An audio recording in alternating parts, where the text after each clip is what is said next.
ಇವತ್ತು ನಾವು ಬಂದಿರೋದು ಬೀದರ್ ಲೋಕಸಭಾ ಕ್ಷೇತ್ರದ ಮಾಜಿ ಸಂಸದರು, ಮಾಜಿ ಕೇಂದ್ರ ಸಚಿವ ಭಗವಂತ ಖೂಬಾ ಅವರ ಹೋಮ್ ಟೂರ್ ಮಾಡೋದಕ್ಕೆ.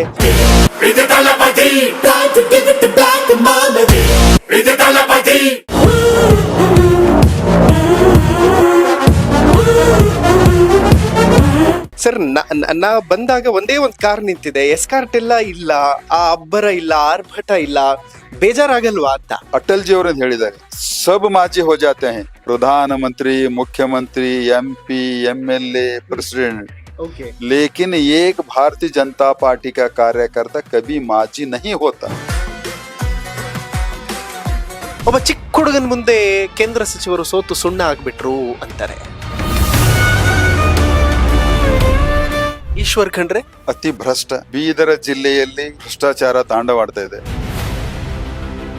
ಸಾಗರ್ ಖಂಡ್ರೆ ಮಗನಿಗೆ ಒಂದು ಸಂಸದ ಮಾಡಿದ್ದಾರೆ, ಹೊರತಾಗಿ ಜಿಲ್ಲೆಗೆ ಅನ್ಯಾಯ ಮಾಡಿದ್ದಾರೆ. ನಿಮ್ಮನ್ನ ಸೋಲಿಸಿದಂತಹ ಒಂದು ತಂಡ ಹೇಳುತ್ತೆ, ಕೇಂದ್ರ ಸಚಿವರಾಗಿದ್ದಾಗ ಸಿಗದೆ ಇರೋರು ಈಗ ಯಾಕೆ ಸಿಗ್ತಾರೆ, ಈಗೇನ್ ಮಾಡ್ತಾರೆ, ಏನ್ ಪವರ್ ಇದೆ ಅವರಿಗೆ ಈಗ ಸಿಕ್ಕರು ಮಾಡೋದಕ್ಕೆ ಅಂತ. ಈ ರೀತಿಯ ನನ್ನ ಮೇಲೆ ಟಿಪ್ಪಣಿ ಮಾಡುವವರಿಗೆ ತಲೆ ಕೆಟ್ಟಿದೆ ಅಂತ ಅನಿಸ್ತದೆ. ಅಂತಹ ಮೂರ್ಖರಿಗೆ ನಾನು ಮಾಡುವಂತ ಕಾರ್ಯವನ್ನ ಎಲ್ಲಿ ಗೊತ್ತಾಗ್ಬೇಕು. ಸರ್, ನೀವು ಯೋಜನೆಗಳನ್ನ ತರುವಂತದ್ರಲ್ಲಿ ಟೊಂಕ ಕಟ್ಟಿ ನಿಲ್ತಾ ಇದ್ರಿ, ಯೋಜನೆಗಳನ್ನ ತರ್ತಾ ಇದ್ರಿ, ಅದು ಅನುಷ್ಠಾನ ಆದ್ಮೇಲೆ ಪ್ರಾಪರ್ ಆಗಿ ಜನರಿಗೆ ಸಿಗ್ತಾ ಇದೆಯಾ ಅನ್ನುವಂಥದ್ದನ್ನ ಅವಲೋಕನ ಮಾಡೋದ್ರಲ್ಲಿ ಎಲ್ಲೋ ಎಡವ್ತಾ ಇದ್ರಾ? ಪ್ರತ್ಯೇಕ ಲಿಂಗಾಯತ ಧರ್ಮದ ವಿಚಾರದಲ್ಲಿ ಕೈ ಸುಟ್ಟಿಕೊಂಡಂತಹ ಕಾಂಗ್ರೆಸ್ ಈಗ ಜೇನುಗೂಡಿಗೆ ಕೈ ಹಾಕಿದೆ, ಅದು ಜಾತಿ ಗಣತಿಯ ಮೂಲಕ ಅಂತ. ಇಂತಹ ಮಾಡುವುದರಿಂದ ಸಮಾಜಕ್ಕಾಗಲಿ, ಜಾತಿಗಾಗಲಿ, ಧರ್ಮಕ್ಕಾಗಲಿ ನ್ಯಾಯ ಕೊಡ್ಲಿಕ್ಕೆ ಸಾಧ್ಯ ಇಲ್ಲ. ಇದು ಅನ್ಯಾಯವಾಗ್ತದೆ. ಸಿದ್ದರಾಮಯ್ಯನವರು ಇದರಲ್ಲಿ ವಿಫಲರಾಗ್ತಾರೆ. ಸರ್, ನೀವು ಮಾತನಾಡುವ ತನಕ ಆಕ್ಷನ್ ಅಲ್ಲಿ ಬರೋದಿಲ್ಲ ಈಗಿರುವಂತಹ ಸಚಿವರು ಬೀದರ್ನಲ್ಲಿ, ಅಲ್ಲಿ ತನಕ ಅದು ಅವರ ಗಮನಕ್ಕೆ ಬರಲ್ವಾ ಅಥವಾ ಅವ್ರು ಕಾಣದಿಲ್ವಾ, ಹೇಗೆ ಅಂತ? ಅವ್ರ ಹತ್ರ ನೈತಿಕತೆ ಎಲ್ಲಿದೆ? ಜನರಿಗೆ ಸ್ಪಂದನೆ ಮಾಡ್ಬೇಕಾದ್ರೆ ತನ್ನ ನೈತಿಕತೆ ಮತ್ತು ಆದರ್ಶ ನಡವಳಿಕೆಗಳು ಬೇಕು. ಅದನ್ನ ಇವತ್ತ ಭ್ರಷ್ಟಾಚಾರ ಮುಳುಗೋಗಿ ಇವತ್ತ ಸಂಪೂರ್ಣವಾಗಿ ಮರ್ತು ಹೋಗಿದ್ದಾರೆ.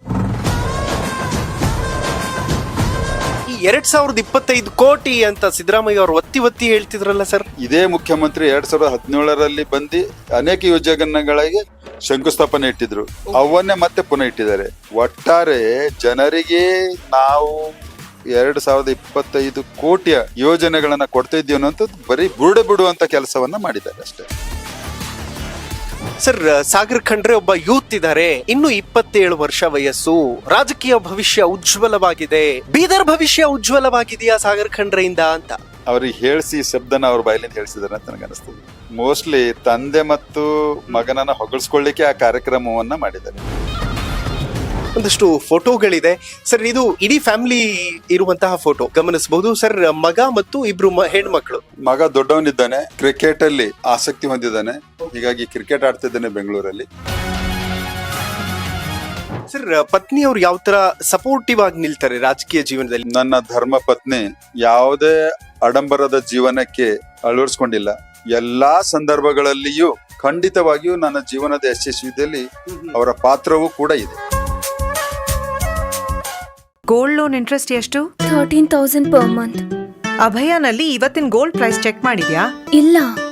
ಅಭಯನಲ್ಲಿ ಗೋಲ್ಡ್ ಸೇಲ್ ಮಾಡು, ಗೋಲ್ಡ್ ಇಂಟ್ರೆಸ್ಟ್ ಸೇವ್ ಮಾಡು. ಅಭಯ ಗೋಲ್ಡ್ ಬಯರ್ಸ್. ವೀಕ್ಷಕರೇ ನಮಸ್ಕಾರ, ನೀವು ನೋಡ್ತಾ ಇದ್ದೀರಾ ಹೆಲೋ ಹಿಂದೂ. ನಾನು ಸೈಯದ್ ಹಿದಾಯತ್. ಇವತ್ತು ನಾವಿರೋದು ಬೀದರ್ನಲ್ಲಿ, ಕರ್ನಾಟಕದ ಮುಕುಟ. ನನ್ನ ಹಿಂದೆ ಕಾಣಿಸ್ತಾ ಇರುವಂತಹ ಬಂಗ್ಲೆ ಯಾರ್ದು ಅನ್ನುವಂತಹ ಪ್ರಶ್ನೆ ತುಂಬಾ ಜನಕ್ಕಿರುತ್ತೆ. ಇವತ್ತು ನಾವು ಬಂದಿರೋದು ಬೀದರ್ ಲೋಕಸಭಾ ಕ್ಷೇತ್ರದ ಮಾಜಿ ಸಂಸದರು, ಮಾಜಿ ಕೇಂದ್ರ ಸಚಿವ ಭಗವಂತ ಖೂಬಾ ಅವರ ಹೋಮ್ ಟೂರ್ ಮಾಡೋದಕ್ಕೆ. ಸೊ ಬನ್ನಿ, ಅವರ ವೈಟ್ ಪ್ಯಾಲೇಸ್ ನಲ್ಲಿ ನಿಮ್ಮನ್ನ ಇವತ್ತು ಕರ್ಕೊಂಡು ಹೋಗ್ತೀನಿ. ಭಗವಂತ ಖೂಬಾ ಅವರನ್ನ ಮಾತನಾಡಿಸುವಂತ ಒಂದು ಪ್ರಯತ್ನ ಮಾಡೋಣ. ತುಂಬಾ ಜನ ಅನ್ಕೋಬಹುದು, ಏನ್ ಮಾತಾಡಿಸ್ತೀರಿ ಭಗವಂತ ಖೂಬಾ ಅವರನ್ನ, ಅವ್ರು ಸೋತ್ ಹೋಗಿದ್ದಾರೆ, ಎಲೆಕ್ಷನ್ ನಲ್ಲಿ ಸೋತೋದ್ರು, ಸಾಗರ್ ಖಂಡ್ರೆ ಗೆದ್ದಿರೋದು ಅಂತ.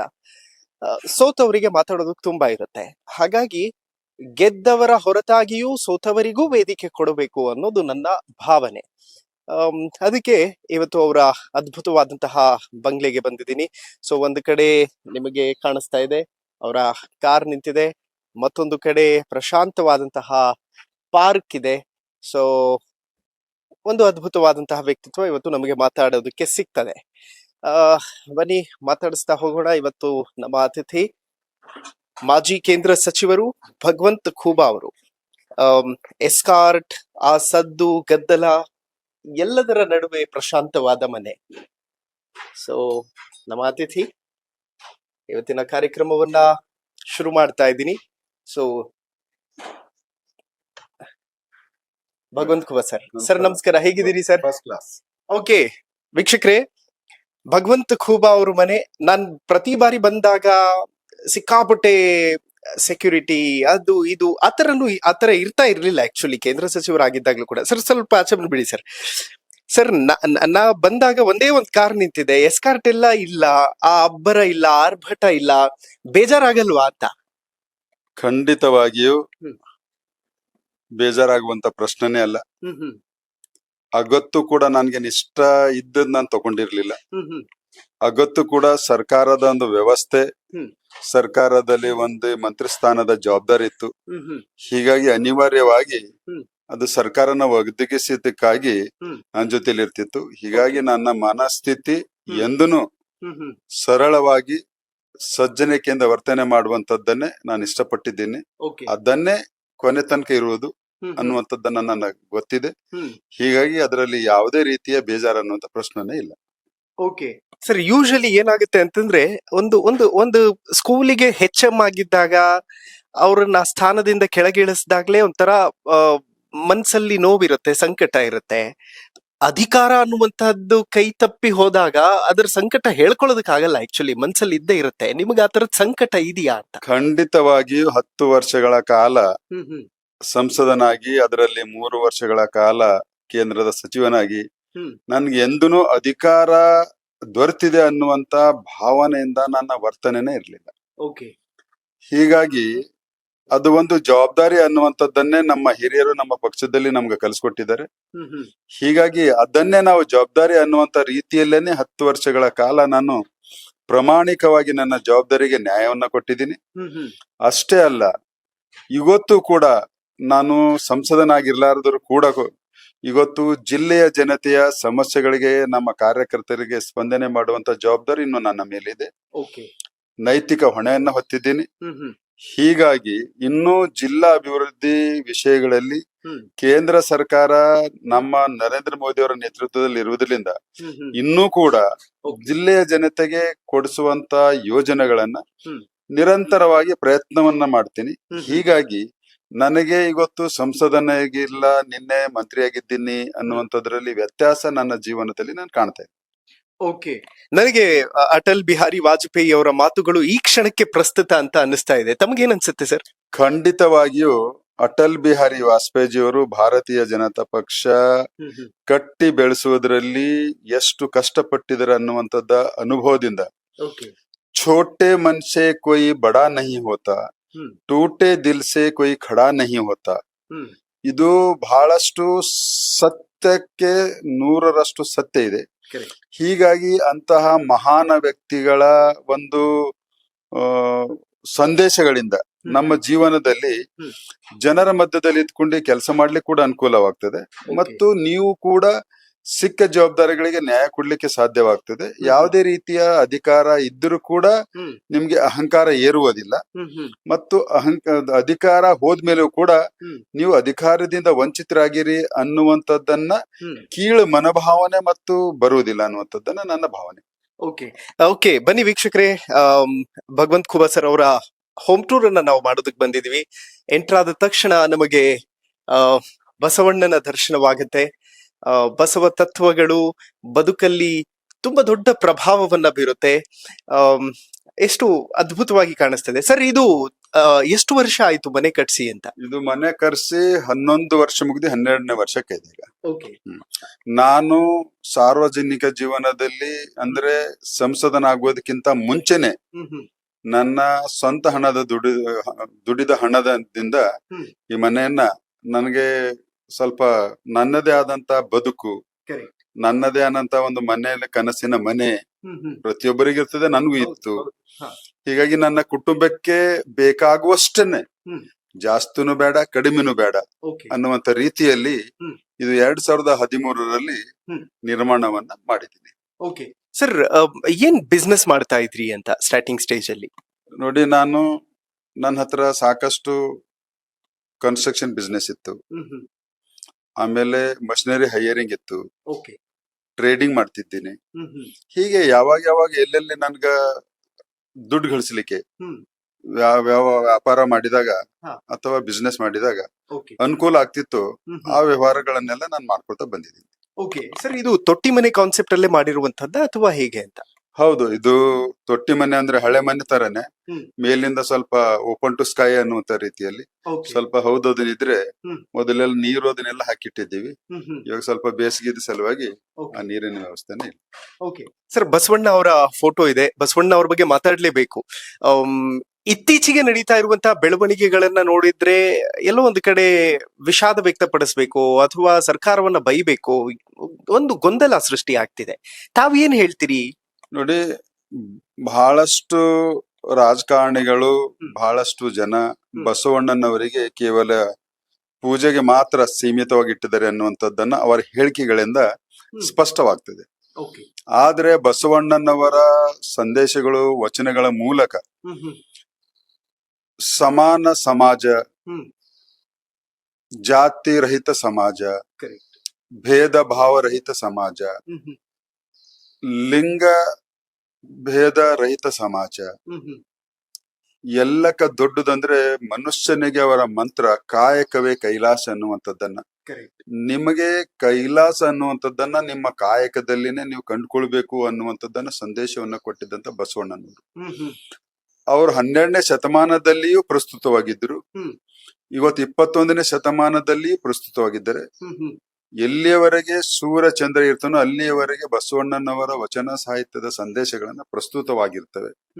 ಹೀಗಾಗಿ ಇವತ್ತು ಇಡೀ ವಿಶ್ವಕ್ಕೆ ಬಸವಣ್ಣನವರ ವಚನದ ಮೂಲಕ ಕೊಟ್ಟಿದಂತಹ ಸಂದೇಶಗಳನ್ನ ಅರಿತು ಅಳವಡಿಸಿಕೊಂಡಿದ್ರೆ ಖಂಡಿತವಾಗಿಯೂ ಜಗತ್ತಿನಲ್ಲಿ ಯಾವುದೇ ರೀತಿಯ ತಾರತಮ್ಯ ಇರುವುದಿಲ್ಲ, ಯಾವುದೇ ರೀತಿಯ ಯುದ್ಧಗಳು ನಡೆಯೋದಿಲ್ಲ, ಯಾವುದೇ ರೀತಿಯ ಜನಾಂಗೀಯ ಕ್ರೂರಿತನ ನಡೆಯೋದಿಲ್ಲ ಅನ್ನುವಂಥದ್ದನ್ನ ನಾನು ಸ್ಪಷ್ಟವಾಗಿ ಹೇಳಕ್ ಇಷ್ಟಪಡ್ತೀನಿ. ಓಕೆ ಸರ್, ಒಂದು ಕಡೆ ಪ್ರತ್ಯೇಕ ಲಿಂಗಾಯತ ಧರ್ಮದ ವಿಚಾರದಲ್ಲಿ ಕೈ ಸುಟ್ಟಿಕೊಂಡಂತಹ ಕಾಂಗ್ರೆಸ್ ಈಗ ಜೇನುಗೂಡಿಗೆ ಕೈ ಹಾಕಿದೆ, ಅದು ಜಾತಿ ಗಣತಿಯ ಮೂಲಕ ಅಂತ. ಎಲ್ಲೋ ಒಂದು ಕಡೆ ತಮಗೂ ಅನ್ನಿಸ್ತದ ಅನ್ಯಾಯ ಆಗ್ತಿದೆ ಸಮುದಾಯಗಳಿಗೆ ಅಂತ? ನೋಡಿ, ಕರ್ನಾಟಕ ರಾಜ್ಯದಲ್ಲಿ ಸುಮಾರು 6.5 ಕೋಟಿಲಿಂದ 7 ಕೋಟಿ ಜನ ಇದ್ದಾರೆ. ಎಲ್ಲಾ ಜಾತಿ ಧರ್ಮಗಳಲ್ಲಿ ಬಡವರಿದ್ದಾರೆ. ಆ ಬಡವರಿಗೆ ನ್ಯಾಯ ಕೊಡುವಂತದ್ದು ಖಂಡಿತವಾಗಿಯೂ ಸರ್ಕಾರದ ಆದ್ಯತೆ ಆಗ್ಬೇಕು, ಇಲ್ಲಂತಲ್ಲ. ಆದರೆ ನಿಮ್ಮ ರಾಜಕೀಯ ಲಾಭಕ್ಕಾಗಿ ಇಂತಹ ಜಾತಿ ಗಣತಿ ಆಗಲಿ, ಮತ್ತೊಂದು ಸ್ವಾತಂತ್ರ್ಯ ಧರ್ಮಕ್ಕೆ ಬೆಂಬಲ ಕೊಡುವುದಾಗಲಿ, ಇಂತಹ ಮಾಡುವುದರಿಂದ ಸಮಾಜಕ್ಕಾಗಲಿ, ಜಾತಿಗಾಗಲಿ, ಧರ್ಮಕ್ಕಾಗಲಿ ನ್ಯಾಯ ಕೊಡ್ಲಿಕ್ಕೆ ಸಾಧ್ಯ ಇಲ್ಲ. ಇದು ಅನ್ಯಾಯವಾಗ್ತದೆ. ಇವತ್ತು ಸಿದ್ದರಾಮಯ್ಯನವರು ಸ್ವಂತ ಕಾಂಗ್ರೆಸ್ನಲ್ಲಿ ಅನೇಕರು ಅಸಂತುಷ್ಟ ಶಾಸಕರಿದ್ದಾರೆ. ಅದರಲ್ಲಿ ವಿಶೇಷವಾಗಿ ಉಪಮುಖ್ಯಮಂತ್ರಿಗಳಂತ ಡಿ.ಕೆ. ಶಿವಕುಮಾರ್ ಅವರು ಶತಾಯ ಗತಾಯ ಅವರನ್ನ ಕುರ್ಚಿಯಿಂದ ಇಳಿಸಬೇಕು ಅನ್ನುವಂಥದ್ದ ಪಣ ತೊಟ್ಟಿದ್ದಾರೆ. ಅದನ್ನ ಹೇಗಾದ್ರೂ ಬಚಾವ್ ಮಾಡ್ಕೋಬೇಕು ಅನ್ನುವಂಥದ್ದನ್ನ ಇದು ಜಾತಿ ಗಣತೆ ಅನ್ನುವಂತ ಒಂದು ಛೂವನ್ನ ಬಡವರಿಗೆ, ಅಲ್ಪಸಂಖ್ಯಾತರಿಗೆ, ಹಿಂದುಳಿದವರಿಗೆ ನಾನು ನಿಮ್ಮ ಪರವಾಗಿದ್ದೀನಿ ಅನ್ನುವಂತ ತೋರಿಕೆಗೆ ತೋರಿಸ್ಕೊಳ್ಳಿಕ್ಕೆ ಆಟ ಆಡ್ತಾ ಇದ್ದಾರೆ. ಆದರೆ ಅವರ ಆಟ ಕರ್ನಾಟಕದ ಜನತೆ ಯಾವ ಜಾತಿಯೂ ಕೂಡ ಅವರಿಗೆ ಬೆಂಬಲಕ್ಕೆ ನಿಲ್ಲುವುದಿಲ್ಲ. ನಾವು ನಿನ್ನೆ ಕೂಡ ನೋಡಿದ್ದೀವಿ, ಎಲ್ಲಾ ಜಾತಿಗಳ ಮುಖಂಡರು, ಎಲ್ಲಾ ಜಾತಿಗಳ ಮಠಮಾನ್ಯಗಳ ಪೂಜ್ಯರು ಅದನ್ನ ವಿರೋಧಿಸಿದ್ದಾರೆ. ಅವರ ಕಾಂಗ್ರೆಸ್ಸಿನಲ್ಲೇ ಅನೇಕ ಶಾಸಕರುಗಳು ಅದನ್ನ ವಿರೋಧಿಸಿದ್ದಾರೆ. ಸಚಿವ ಸಂಪುಟದಲ್ಲಿ ಕೂಡ ಸಾಕಷ್ಟು ಏರಿ ಧ್ವನಿಯಲ್ಲಿ ಮಾತಾಡಿ ಅದನ್ನ ಸಚಿವ ಸಂಪುಟ ಅರ್ಧಂಬರ್ಧಕ್ಕೆ ಮೊಕಟುಗೊಳಿಸಿದ್ದಾರೆ. ಹೀಗಾಗಿ ಈ ಒಂದು ರಾಜಕೀಯ ಪ್ರೇರಿತ ಸಿದ್ದರಾಮಯ್ಯನವರ ಜಾತಿ ಗಣತಿ ಅವೈಜ್ಞಾನಿಕವಾಗಿದೆ ಅನ್ನುವಂಥದ್ದನ್ನ ಎಲ್ಲರೂ ಒಪ್ತಾರೆ. ಆ ಜಾತಿ ಗಣತಿ ಮಾಡುವಂತ ಸಂದರ್ಭದಲ್ಲಿ ಯಾವುದೇ ಮನೆಗೆ ಹೋಗಿ ಸರ್ವೇಕ್ಷಣೆ ಮಾಡ್ಲಿಲ್ಲ. ಹೀಗಾಗಿ ಅದನ್ನ ಖಂಡಿತವಾಗಿಯೂ ಸಿದ್ದರಾಮಯ್ಯನವರು ಇದರಲ್ಲಿ ವಿಫಲರಾಗ್ತಾರೆ. ಓಕೆ ಸರ್, ನೀವೀಗ ಹೇಳ್ತಾ ಇದ್ರಿ ಡಿ.ಕೆ. ಶಿವಕುಮಾರ್ ಮತ್ತು ಸಿದ್ದರಾಮಯ್ಯ ಅವರ ಮಧ್ಯದ ಕಚ್ಚಾಟ ಈ ರೀತಿಯಾಗಿ ಹೊರಗಡೆ ಬರ್ತಾ ಇದೆ ಅಂತ. ಮತ್ತೊಂದು ಕಡೆ ಜನಾಕ್ರೋಶ ಯಾತ್ರೆ ಬಗ್ಗೆ ಕಾಂಗ್ರೆಸ್ ಅಲ್ಲೂ ಕೂಡ ಒಂದು ಚರ್ಚೆ ಆಗ್ತಾ ಇದೆ. ವಿಜಯೇಂದ್ರ ಹಠಾವೋ ಅನ್ನುವಂತಹ ವಿಚಾರ ಏನಿತ್ತು ಅದನ್ನ ಹಿನ್ನೆಲೆಗೆ ತರುವಂತಹ ನಿಟ್ಟಿನಲ್ಲಿ ಜನಾಕ್ರೋಶ ಅನ್ನೋದನ್ನ ಮುನ್ನೆಲೆಗೆ ತರ್ತಿದ್ದಾರೆ ವಿಜಯೇಂದ್ರ ಅಂತ. ನೋಡಿ, ಕಾಂಗ್ರೆಸ್ಸಿನವರು ಎಲ್ಲಾ ರಂಗದಲ್ಲಿ ವಿಫಲರಾಗಿದ್ದಾರೆ ಕಳೆದ 2 ವರ್ಷಗಳಿಂದ. ಗ್ಯಾರಂಟಿಗಳನ್ನ ಹೇಳ್ಕೊಂಡು ಸಂಪೂರ್ಣವಾಗಿ ಗ್ಯಾರಂಟಿಗಳನ್ನ ಪ್ರತಿಯೊಬ್ಬ ಅರ್ಹ ಫಲಾನುಭವಿಗಳಿಗೆ ತಲುಪಿಸ್ಲಿಕ್ಕೆ ಸಮಯಕ್ಕೆ ಅನುಗುಣವಾಗಿ ಆಗ್ಲಿಲ್ಲ. ಸಂಪೂರ್ಣವಾಗಿ 2 ವರ್ಷಗಳ ಕಾಲದಲ್ಲಿ ಅಭಿವೃದ್ಧಿಯನ್ನು ಕುಂಠಿತಗೊಂಡಿದೆ. ಆಮೇಲೆ ಕಾಂಗ್ರೆಸ್ಸಿನವರ ಮಧ್ಯದಲ್ಲಿರುವಂತ ಕಚ್ಚಾಟದಿಂದ ಜನ ಬೇಸತ್ತಿದ್ದಾರೆ ಮತ್ತು ಬಡವ ಜನರಿಗೆ ಹಿಡ್ಕೊಂಡು ಮಧ್ಯಮ ವರ್ಗ ಇರ್ಬೋದು, ಶ್ರೀಮಂತ ವರ್ಗ ಇರ್ಬೋದು, ಕೂಲಿ ಕಾರ್ಮಿಕ ಇರ್ಬೋದು, ರೈತರು ಇರ್ಬೋದು, ಎಲ್ಲರಿಗೆ ಸಿಗುವಂತ ವಸ್ತುಗಳ ಮೇಲೆ ವಿಪರೀತವಾಗಿ ತೆರಿಗೆಯನ್ನ ಹೇರಿ ಇವತ್ತು 2 ವರ್ಷದಲ್ಲಿ 2 ಪಟ್ಟು ತೆರಿಗೆಯನ್ನ ಹೇರಿ ಇವತ್ತು ಎಲ್ಲಾ ಸಾಮಾನುಗಳನ್ನ ದುಬಾರಿಯಾಗಿದ್ದಾವೆ. ಹೀಗಾಗಿ ಭಾರತೀಯ ಜನತಾ ಪಕ್ಷ ಜನರ ನಾಡಿ ಮಿಡಿತಗಳನ್ನು ಅರಿತು ಒಂದು ಭಾರತೀಯ ಜನತಾ ಪಕ್ಷ ವಿರೋಧ ಪಕ್ಷ ಸಕ್ರಿಯವಾಗಿ ಇರುವುದರಿಂದ ನಮ್ಮ ಆದ್ಯ ಕರ್ತವ್ಯ ಇದೆ ಜನರ ಮಧ್ಯದಲ್ಲಿ ಹೋಗಿ ಕಾಂಗ್ರೆಸ್ಸಿನ ವೈಫಲ್ಯಗಳು, ಕಾಂಗ್ರೆಸ್ ಯಾವ ರೀತಿ ತೆರಿಗೆಯನ್ನು ಹೆಚ್ಚಿಸಿ ಜನರಿಗೆ ಸುಲಿಗೆಯನ್ನ ಮಾಡಿ ಕಾಂಗ್ರೆಸ್ ಕರ್ನಾಟಕ ಕಾಂಗ್ರೆಸ್ ದಿಲ್ಲಿ ನಾಯಕರಿಗೆ ಒಂದು ATM ತರ ಬಳಕೆ ಆಗ್ತಾ ಇದೆ. ಹೀಗಾಗಿ ಜನರ ಮಧ್ಯದಲ್ಲಿರುವಂತ ಅಸಮಾಧಾನವನ್ನ ನಾವು ಮಧ್ಯದಲ್ಲಿ ಹೋಗಿ ಹೇಳ್ಬೇಕಂತ ಇವತ್ತು ರಾಜ್ಯಾಧ್ಯಕ್ಷರಾದ ವಿಜೇಂದ್ರ ಅವರ ನೇತೃತ್ವದಲ್ಲಿ ವಿರೋಧ ಪಕ್ಷದ ನಾಯಕರಾದಂತ R ಅಶೋಕ್ ಆಗಿರ್ಬೋದು, ಚಲವಾದಿ ನಾರಾಯಣ ಸ್ವಾಮಿ ಅವರಾಗಿರ್ಬೋದು, ಅನೇಕ ನಮ್ಮ ಮುಖಂಡರುಗಳು, ನಮ್ಮ ಪ್ರತಿಯೊಂದು ಕಾರ್ಯಕರ್ತನು ಕೂಡ ಅದರಲ್ಲಿ ಭಾಗಿಯಾಗಿ ಯಶಸ್ವಿಯಾಗಿ 2ನೇ ಹಂತ ನಿನ್ನೆ ಬೀದರ್ನಲ್ಲಿ ಮುಕ್ತಾಯಗೊಂಡಿದೆ. ಓಕೆ ಸರ್, ಯಾವಾಗ್ಲೂ ಕೂಡ ಸೆಷನ್ ನಲ್ಲಿ ಅಥವಾ ಅಸೆಂಬ್ಲಿಯಲ್ಲಿ ಫ್ಯಾಕ್ಟ್ ಅಂಡ್ ಫಿಗರ್ ಹೇಗೆ ವರ್ಕೌಟ್ ಆಗುತ್ತೋ ಗ್ರೌಂಡ್ ನಲ್ಲಿ ಜನರಿಗೆ ಹಾರ್ಟ್ ಅಂಡ್ ಹ್ಯೂಮರ್ ಕೂಡ ಮ್ಯಾಟರ್ ಆಗ್ತದೆ. ಈ ಜನಾಕ್ರೋಶ ಯಾತ್ರೆಯಲ್ಲಿ ವಿಜೇಂದ್ರ ಅವ್ರು ಏನ್ ಭಾಷಣ ಮಾಡ್ತಾರೆ ಅನ್ನೋದು ಎಲ್ಲಾ ಡಿಸ್ಟಿಕ್ ಗಳಲ್ಲೂ ಕೂಡ ಒಂದೇ ರೀತಿ ಮಾತಾಡ್ಕೊಂಡು ಹೋಗ್ತಿದ್ದಾರೆ. ಅದು ಜನರಿಗೆ ಕನೆಕ್ಟ್ ಆಗ್ತಿಲ್ಲ. ಇನ್ಫ್ಯಾಕ್ಟ್ ಕುಮಾರಸ್ವಾಮಿ ಅವರು ಪಂಚರತ್ನ ರಥಯಾತ್ರೆ ಟೈಮಲ್ಲಿ ಹಾಗೆ ಮಾಡಿದ್ರು. ಈ ಎಲ್ಲೋ ಒಂದ್ ಕಡೆ ಅದ್ ಮಿಸ್ ಹೊಡಿತಿದೆ ಅಂತ ಅನಿಸ್ತದ ತಮ್ಗೆ ಅಂತ? ಇಲ್ಲ, ಜನರ ಮಧ್ಯದಲ್ಲಿರುವಂತಹ ಸಮಸ್ಯೆಗಳನ್ನ ಎತ್ತಿ ತೋರಿಸುವಂತ ಒಂದು ಪ್ರಾಮಾಣಿಕ ಪ್ರಯತ್ನವನ್ನ ವಿಜೇಂದ್ರ ಅವ್ರು ಮಾಡ್ತಾ ಇದ್ದಾರೆ. ಹೀಗಾಗಿ ಈಗ ಜನರಿಗೆ ಯಾವ ರೀತಿ ಮುಟ್ತದ ಅನ್ನುವಂಥದ್ದನ್ನ ಅವರವರ ವಿಚಾರದ ಮೇಲೆ ಅವಲಂಬಿತವಾಗಿರ್ತದೆ. ಹೀಗಾಗಿ ಇವರ ಒಂದು ಪ್ರಯತ್ನವನ್ನ ನಡೀತಾ ಇದೆ. ವೆಲ್ ವೀಕ್ಷಕರೇ, ಬನ್ನಿ ಈಗ ಒಂದು ಕ್ಯಾಬಿನ್. ಸೊ ಇಲ್ಲಿ ಯಾರೇ ಬಂದ್ರು, ಅಧಿಕಾರಿಗಳಾಗ್ಲಿ ಅಥವಾ ಮತ್ತೊಬ್ಬರಾಗ್ಲಿ ಬಂದಾಗ ಡಿಸ್ಕಸ್ ಮಾಡೋದಕ್ಕೆ ಅಂತ ಇಟ್ಕೊಂಡಿರುವಂತಹ ಕ್ಯಾಬಿನ್ ತುಂಬಾ ಅದ್ಭುತವಾದಂತಹ ವ್ಯವಸ್ಥೆಯನ್ನು ಮಾಡ್ಕೊಂಡಿದ್ದಾರೆ. ಒಂದಷ್ಟು ಫೋಟೋಗಳಿದೆ ಸರ್. ಇದು ಇಡೀ ಫ್ಯಾಮಿಲಿ ಇರುವಂತಹ ಫೋಟೋ ಗಮನಿಸಬಹುದು ಸರ್. ಮಗ ಮತ್ತು 2 ಹೆಣ್ಮಕ್ಳು. ಒಂದು ಮಗ, 2 ಹೆಣ್ಮಕ್ಳಿದ್ದಾರೆ. ನನ್ನ ಧರ್ಮಪತ್ನಿ ಇದ್ದಾರೆ. ಏನ್ ಮಾಡ್ತಿದ್ದಾರೆ ಸರ್ ಮಕ್ಕಳೀಗ? ಸ್ಟಡೀಸ್? ಮಗ ದೊಡ್ಡವನಿದ್ದಾನೆ, BCom ಮುಗಿಸಿ ಅವನು ಕ್ರಿಕೆಟ್ ಅಲ್ಲಿ ಆಸಕ್ತಿ ಹೊಂದಿದ್ದಾನೆ. ಹೀಗಾಗಿ ಕ್ರಿಕೆಟ್ ಆಡ್ತಿದ್ದಾನೆ ಬೆಂಗಳೂರಲ್ಲಿ. ನನ್ನ ದೊಡ್ಡ ಮಗಳು ಇವಾಗ London school of economics LSC ನಲ್ಲಿ ಮಾಸ್ಟರ್ಸ್ ಇನ್ ಎಕನಾಮಿಕ್ಸ್ ಆಗಿ ಮಾಡ್ತಾ ಇದ್ದಾರೆ. ಚಿಕ್ಕ ಮಗಳು ಈ ವರ್ಷ 9ನೇ ಪಾಸ್ ಆಗಿ 10ನೇ ವರ್ಗದಲ್ಲಿ ಅಭ್ಯಾಸವನ್ನ ಮಾಡ್ತಾ ಇದ್ದಾರೆ. ಯಾವ ಸಂದರ್ಭದಲ್ಲಿ ಸರ್ ಇದು ಫೋಟೋ ತೆಗೆದುಕೊಂಡಿರೋದು? ಇದು ಕಳೆದ 2 ವರ್ಷಗಳ ಹಿಂದೆ ನರೇಂದ್ರ ಮೋದಿ ಅವರ ಒಂದು ಆಶೀರ್ವಾದನ ಪಡಿಬೇಕು ಇಡೀ ಕುಟುಂಬ ಸಹಿತ ಅಂತ ಹೋಗಿ ಅವರಿಗೆ ಸಮಯ ಕೇಳಿದಾಗ ತಕ್ಷಣವಾಗಿ ಸಮಯ ಕೊಟ್ಟಿ ನಮಗೆ ಒಂದು ಅವಕಾಶವನ್ನು ಮಾಡಿಕೊಟ್ರು. ಹೀಗಾಗಿ ಆಶೀರ್ವಾದವನ್ನ ಸಿಕ್ತವ್ರದ್ದು. ಎಲ್ಲೋ ಒಂದು ಕಡೆ ಭಗವಂತ ಖೂಬಾ ಅವರ ಈ ಈಸಿ ಆಕ್ಸೆಸ್ ಕೇಂದ್ರದ ನಾಯಕರ ಜೊತೆ ಇತ್ತು ಅನ್ನೋದೇ ತುಂಬಾ ಜನ ಬಿಜೆಪಿ ನಾಯಕರಿಗೆ ಸಹಿಸ್ಕೊಳಕ್ ಆಗ್ತಿಲ್ಲ ಅನ್ನೋ ಕಾರಣಕ್ಕೆ ತುಳಿಯುವಂತ ಪ್ರಯತ್ನ ಆಗೋಯ್ತಾ ಅಂತ. ರಾಜಕಾರಣದಲ್ಲಿ ಯಾವ ನಿಮ್ಮ ವ್ಯಕ್ತಿತ್ವ ತುಳಿಲಿಕ್ಕೆ ಕಾರಣ ಆಗ್ತದೋ, ಕೈ ಹಿಡಿದೆತ್ಲಿಕ್ಕೆ ಕಾರಣ ಆಗ್ತದೋ ಗೊತ್ತಿಲ್ಲ. ಆದ್ರೆ ನಾನು ಒಬ್ಬ ಸಾಮಾನ್ಯ ಭಾರತೀಯ ಜನತಾ ಪಕ್ಷದ ಕಾರ್ಯಕರ್ತನಾಗಿ ನರೇಂದ್ರ ಮೋದಿಯವರ ಇಂಥ ಒಂದು ಸುವರ್ಣ ಅವಕಾಶದಲ್ಲಿ ನನಗೆ ಪಕ್ಷ ಟಿಕೆಟ್ ಕೊಡ್ತು. 14ರಲ್ಲಿ ಸಂಸದನಾದೆ.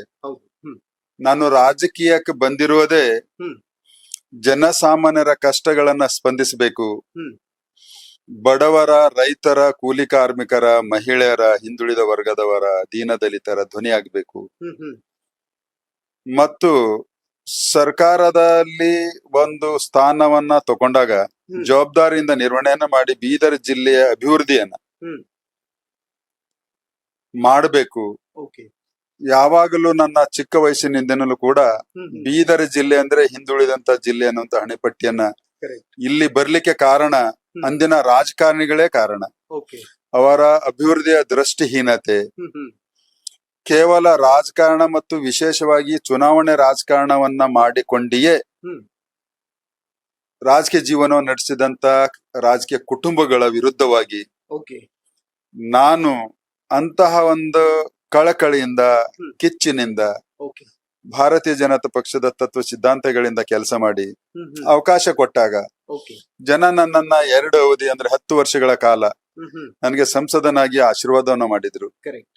ನನ್ನ ಒಂದು ಪ್ರಾಮಾಣಿಕ ಪ್ರಯತ್ನ, ಹ್ಮ್. ಭ್ರಷ್ಟಾಚಾರ ರಹಿತ ಆಡಳಿತ, ಹ್ಮ್. ಅಭಿವೃದ್ಧಿ ಹಿಂದೂ ಎಂದೆಂದೂ ಅರಿಲಾರದಂತ ಅಭಿವೃದ್ಧಿಯನ್ನ ಎಲ್ಲಾ ಕ್ಷೇತ್ರಗಳಲ್ಲಿ, ಓಕೆ. ಮೂಲಭೂತ ಸೌಕರ್ಯಗಳಾಗಿರ್ಬೋದು, ರೈತರಿರ್ಬೋದು, ಹ್ಮ್. ಬಡವರ ಜೀವನದಲ್ಲಿ ಸರ್ಕಾರದ ಯೋಜನೆಗಳನ್ನ ಹ್ಮ್. ಮುಟ್ಸಿ ಅವರ ಆರ್ಥಿಕ ಏಳಿಗೆಯನ್ನು ನೋಡುವುದಾಗ್ಲಿ, ಓಕೆ. ಹೀಗೆ ಎಲ್ಲಾ ರಂಗದಲ್ಲಿಯೂ ಹ್ಮ್. ನಾನು ಯಶಸ್ವಿಯಾಗಿ ಹ್ಮ್. ನಾನು ಜನರ ಮಧ್ಯದಲ್ಲಿ ಇದ್ಕೊಂಡೆ. ಹಾ. ಜನರ ನಾಡಿಮಿಡಿತಗಳನ್ನ ನೋಡಿ, ಓಕೆ.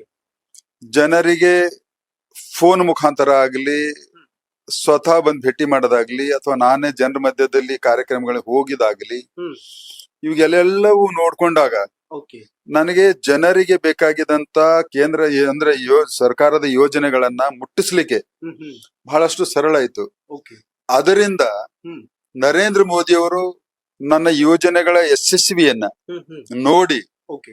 ನರೇಂದ್ರ ಮೋದಿಯವರು ಅನೇಕ ಮಂತ್ರಿಗಳಿಗೆ ಮತ್ತು ಅನೇಕ ಸಂಸದರಿಗೆ ಹೇಳ್ತಾ ಇದ್ರು, ಖೂಬಾ ಹ್ಮ್. ಏಕ್ ಸಾಫ್ ಸುಥರಾ ಹಾ. कर्मठ और जमीन से जुड़ा हुआ कार्यकर्ता है. ಓಕೆ. ಓ. ನರೇಂದ್ರ ಮೋದಿಯವರು ನನ್ನ ಯೋಜನೆಗಳ ಯಶಸ್ವಿಯನ್ನ ಓಕೆ. ಅನೇಕ ದೇಶದ ನಾನಾ ರಾಜ್ಯಗಳ ಸಂಸದರಿಗೆ ಹ್ಮ್. ಭೇಟಿಯಾದಾಗ ಅಥವಾ ಮೀಟಿಂಗ್ ತಗೊಂಡಾಗ, ಹಾ.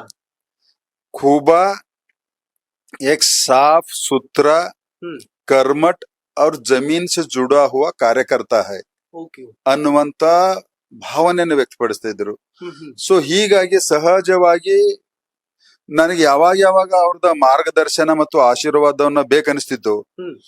ಆವಾಗ ಅವ್ರಿಗೆ ನಾ ಸಮಯ ಕೇಳಿದಾಗ ಹಾ. ತಕ್ಷಣವಾಗಿ ನನಗೆ ಕೊಟ್ಟಿದ್ದಂತ ಉದಾಹರಣೆಗಳೇ ಜಾಸ್ತಿ ಇದಾವೆ. ಓಕೆ. ಹೀಗಾಗಿ ಹ್ಮ್. ಈಗ ನಾನು ಅವರ ನಿಕಟ ಇದ್ದೀನಿ ಅನ್ನುವಂಥದ್ದಲ್ಲ, ಹ್ಮ್. ನಾನು ಅವರ ಕೆಳಗಡೆ ಒಬ್ಬ ಸಂಸದನಾಗಿ, ಒಬ್ಬ ಕಾರ್ಯಕರ್ತನಾಗಿ ಕೆಲಸ ಮಾಡುವಂತ ಸಂದರ್ಭದಲ್ಲಿ ಓಕೆ. ನನ್ನ ಕೆಲಸವನ್ನ ಮೆಚ್ಚಿ ನನಗೆ ಹೊಗಳಿದಾಗ ಹ್ಮ್. ಇನ್ನು ಉಳಿದವ್ರಿಗೆ ಏನ್ ಅನಿಸ್ತದ ಅನ್ನುವಂಥದ್ದನ್ನ ಅದು ನನಗೆ ಇಮ್ಮಟೀರಿಯಲ್. ಓಕೆ. ಅದೇ ನನಗೆ ತುಳಿಲ ಕಾರಣ ಆಯ್ತು ಅನ್ನುವಂಥದ್ದನ್ನ ಅವರ ಮಾನಸಿಕತೆಗೆ ಮತ್ತು ಹ್ಮ್. ಅವರ ವಿಚಾರಗಳಿಗೆ ಬಿಟ್ಟಿದ್ದು. ಓಕೆ. ಆದ್ರೆ ನನ್ನ ಪ್ರೇರಣಾ ಸ್ತೋತ್ರ ಹ್ಮ್. ಇವತ್ತು ನರೇಂದ್ರ ಮೋದಿ ಅವರಿದ್ದಾರೆ. ಓಕೆ. ಬದುಕಿನ ಇರುವವರೆಗೆ ಬಹಳ ಹತ್ತಿರದಿಂದ ಅವ್ರಿಗೆ ನಾನು ನೋಡಿದ್ದೀನಿ. ಹ್ಮ್. ಅವರ ಕಾರ್ಯಶೈಲಿ, ಓಕೆ. ಅವರ ದೇಶಾಭಿಮಾನ ಹ್ಮ್. ಮತ್ತು ದೀನ ದಲಿತ ಬಡವರು, ಹೆಣ್ಣ ಮಕ್ಕಳಿಗೆ, ರೈತರಿಗೆ ಹ್ಮ್. ಅವರ ಕಳಕಳಿಯಿಂದ ಕೊಟ್ಟಿದಂತ ಯೋಜನೆಗಳು ಹ್ಮ್. ಬದುಕಿರುವವರೆಗೆ ನಾನು ಕೂಡ ಅವರ ಒಂದು ಕೊಟ್ಟಿದಂತ ಮಾರ್ಗದರ್ಶನದಲ್ಲಿ ಹ್ಮ್. ಖಂಡಿತವಾಗಿಯೂ ನಾನು ಕೆಲಸ ಮಾಡ್ತಾ ಇರ್ತೀನಿ. ಅಮೇಸಿಂಗ್. ಬಹುಶಃ ನಾನ್ ಅನಲೈಸ್ ಮಾಡ್ತಿರುವ ಪ್ರಕಾರ ಖೂಬಾಜಿ ಖೂಬ್ ಅಂತ ಮೋದಿಜಿ ಅವರು ಹೇಳ್ತಾ ಇದ್ದಿದ್ದಕ್ಕೆ ಬಹುಶಃ ಗೊತ್ತಿಲ್ಲ ಅದು ಹೇಗೆ ಇಂಪ್ಯಾಕ್ಟ್ ಆಗಿದೆ ಬಿಜೆಪಿಯಲ್ಲಿ ಲೋಕಲ್ ಅಲ್ಲಿ ಇರುವಂತಹ ಲೀಡರ್ಸ್ಗೆ ಅದು ಅರ್ಥ ಆಗಿರುತ್ತೆ, ಯಾರಿಗೆ ಅರ್ಥ ಆಗ್ಬೇಕು. ವೆಲ್ ಸರ್, ದ್ರೌಪದಿ ಮುರ್ಮು ಅವ್ರ ಜೊತೆ ಒಂದು ಅದ್ಭುತವಾದಂತಹ ಪಿಕ್ಚರ್ ಇದೆ. ಇದು ಯಾವ ಸಂದರ್ಭದಲ್ಲಿ ಭೇಟಿಯಾಗಿದ್ದು ಅಂತ? ಅದೇ ಅವರು ರಾಷ್ಟ್ರಪತಿ ಆದ್ಮೇಲೆ ಒಂದು 4 ತಿಂಗಳಲ್ಲಿ ಓಕೆ. ಅವರಿಗೆ ನಾನು ತಕ್ಷಣವಾಗಿ ಅವರಿಗೆ ನಾವು ಭೇಟಿ ಆಗ್ತಿರ್ತಿದ್ದೀವಿ. ಆದ್ರೆ ಕುಟುಂಬದವರಿಗೂ, ನನ್ನ ಧರ್ಮ ಪತ್ನಿಗೆ ಮತ್ತು ಮಕ್ಕಳಿಗೆ ಕೂಡ ಅವರಿಗೆ ಒಂದು ರಾಷ್ಟ್ರಪತಿ ಆದ್ಮೇಲೆ ಒಂದು ವಿಶ್ ಮಾಡೋಣ ಅಂತ ಅನ್ನುವಂಥದ್ದನ್ನ ಅವರಿಗೆ ಅಭಿಲಾಷೆ ಹುಟ್ಟಿತ್ತು. ಹೀಗಾಗಿ ಅವರಿಗೆ ವಿಶ್ ಮಾಡ್ಲಿಕ್ಕೆ ನಾವು ಹೋಗಿದ್ದೀವಿ. ಓಕೆ ಸರ್, ಪತ್ನಿಯವರು ಯಾವ ತರ ಸಪೋರ್ಟಿವ್ ಆಗಿ ನಿಲ್ತಾರೆ ರಾಜಕೀಯ ಜೀವನದಲ್ಲಿ? ಯಾಕಂದ್ರೆ ಕುಟುಂಬದ ಸಪೋರ್ಟ್ ತುಂಬಾ ಪ್ರಮುಖ ಪಾತ್ರ ವಹಿಸುತ್ತೆ ಪ್ರತಿಯೊಂದು ಹೆಜ್ಜೆಯಲ್ಲೂ ಕೂಡ. ಖಂಡಿತವಾಗಿಯೂ ನನ್ನ ಧರ್ಮ ಪತ್ನಿ ಯಾವುದೇ ಆಡಂಬರದ ಜೀವನಕ್ಕೆ ಅಳವಡಿಸ್ಕೊಂಡಿಲ್ಲ.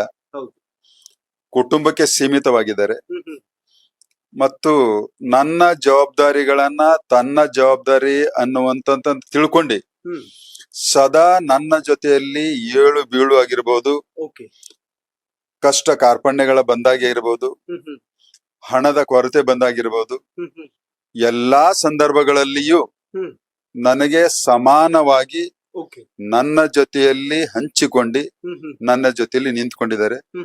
ನನ್ನ ಸಾರ್ವಜನಿಕ ಬದುಕಿನಲ್ಲಿ ಅನೇಕ ಸವಾಲುಗಳನ್ನು ಎದುರಿಸಿದ್ದೀನಿ,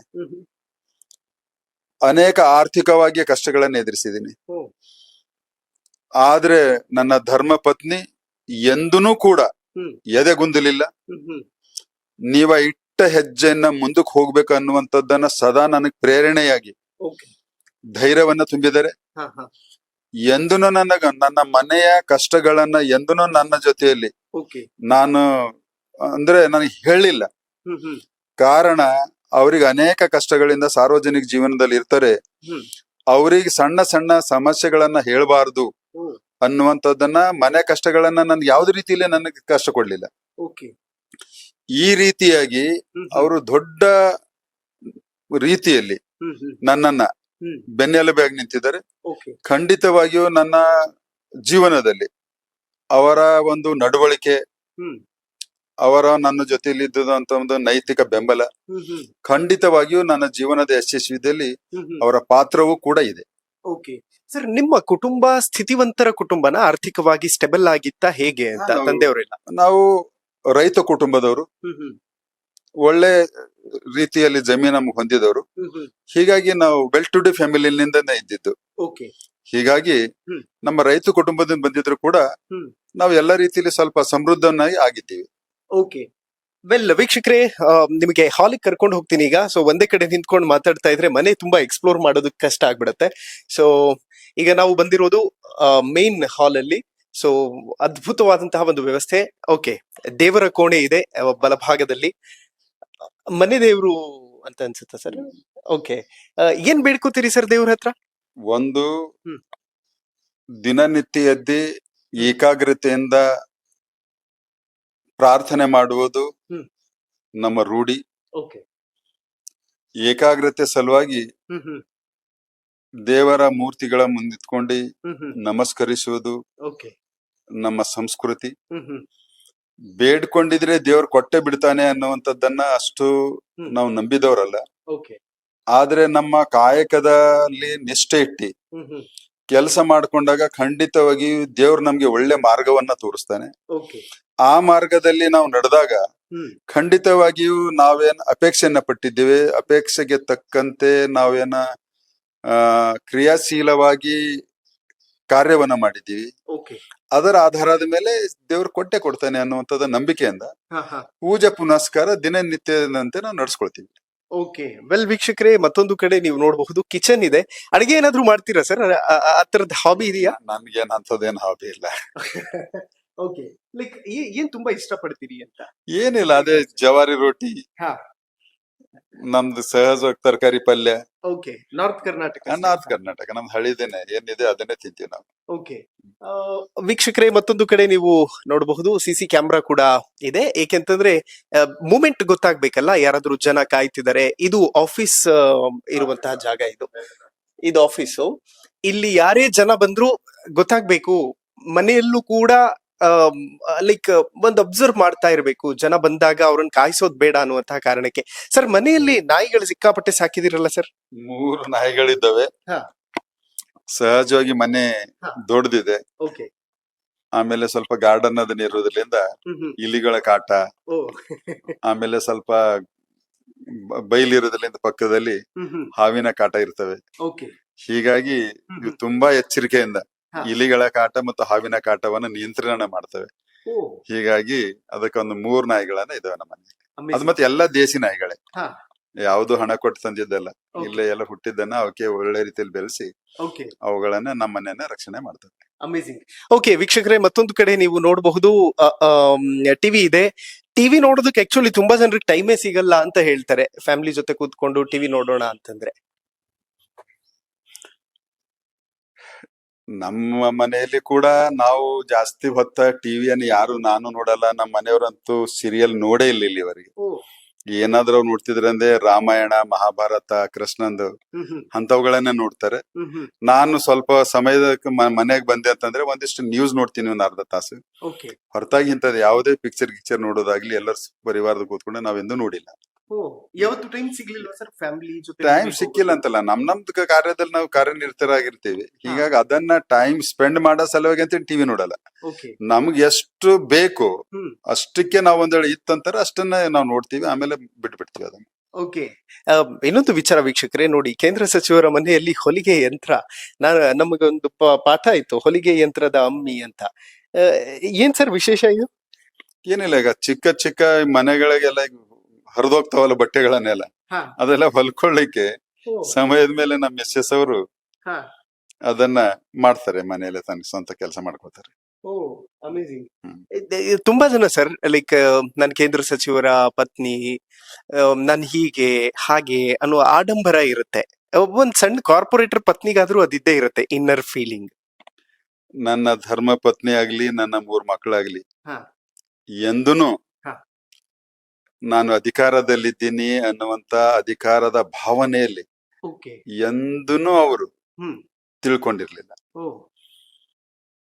ಸದಾ ಅವರ ಜೀವನದಲ್ಲಿ ನನಗೆ ಒಂದು ಜವಾಬ್ದಾರಿ ಸಿಕ್ಕಿದೆ, ಅವ್ರ ಪಾಡಿಗೆ ಅವರಿಗೆ ಅದನ್ನ ಜವಾಬ್ದಾರಿ ನಿರ್ವಹಣೆ ಪ್ರಾಮಾಣಿಕವಾಗಿ ಮಾಡ್ಲಿಕ್ಕೆ ಬಿಡ್ಬೇಕು ಅನ್ನುವಂಥದ್ದು ಭಾವನೆನ ನನ್ನನ್ನ ಸ್ವತಂತ್ರವಾಗಿ ಬಿಟ್ಟಿದ್ದಾರೆ.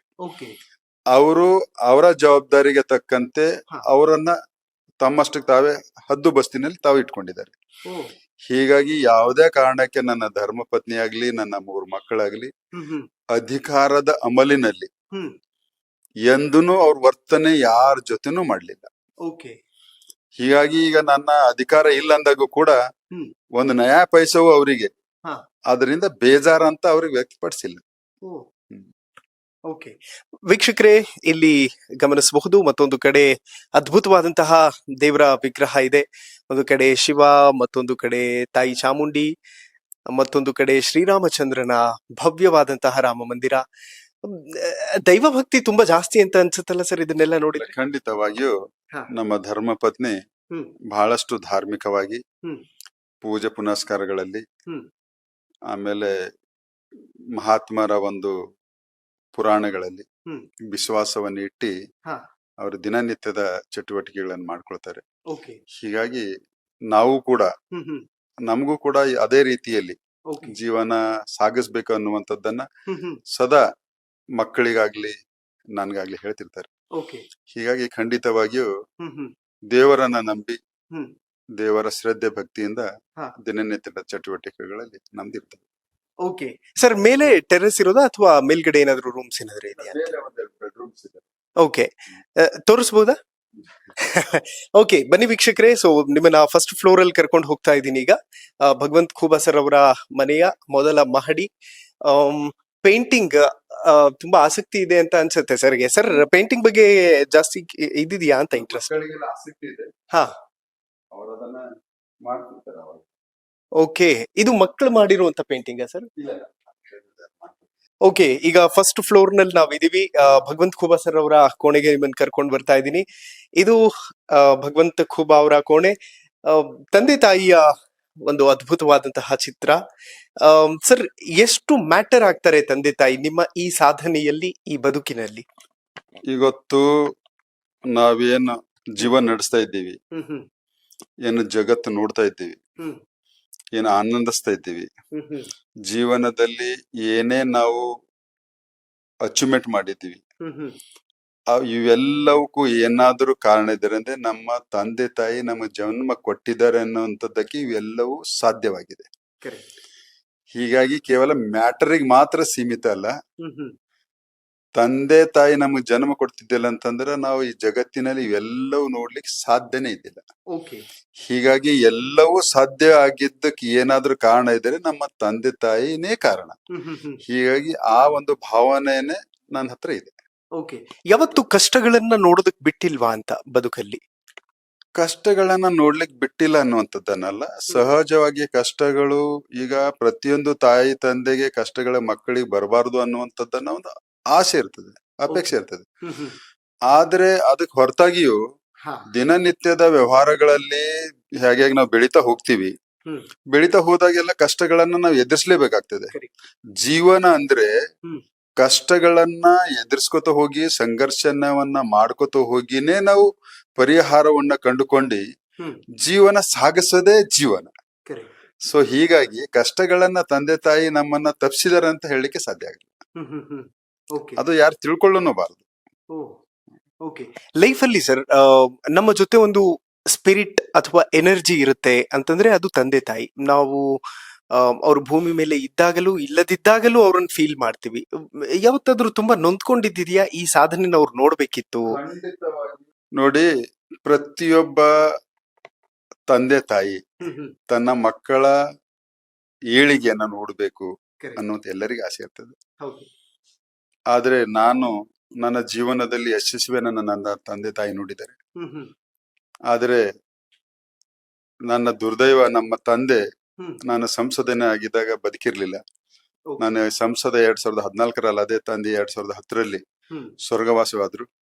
ಆದ್ರೆ ನನ್ನ ತಾಯಿ 2018ರಲ್ಲಿ ಸ್ವರ್ಗವಾಸವಾದ್ರು. ಹೀಗಾಗಿ 4 ವರ್ಷಗಳ ಕಾಲ ನನ್ನ ಸಂಸದನಾಗಿ ನೋಡಿದ್ದಾರೆ.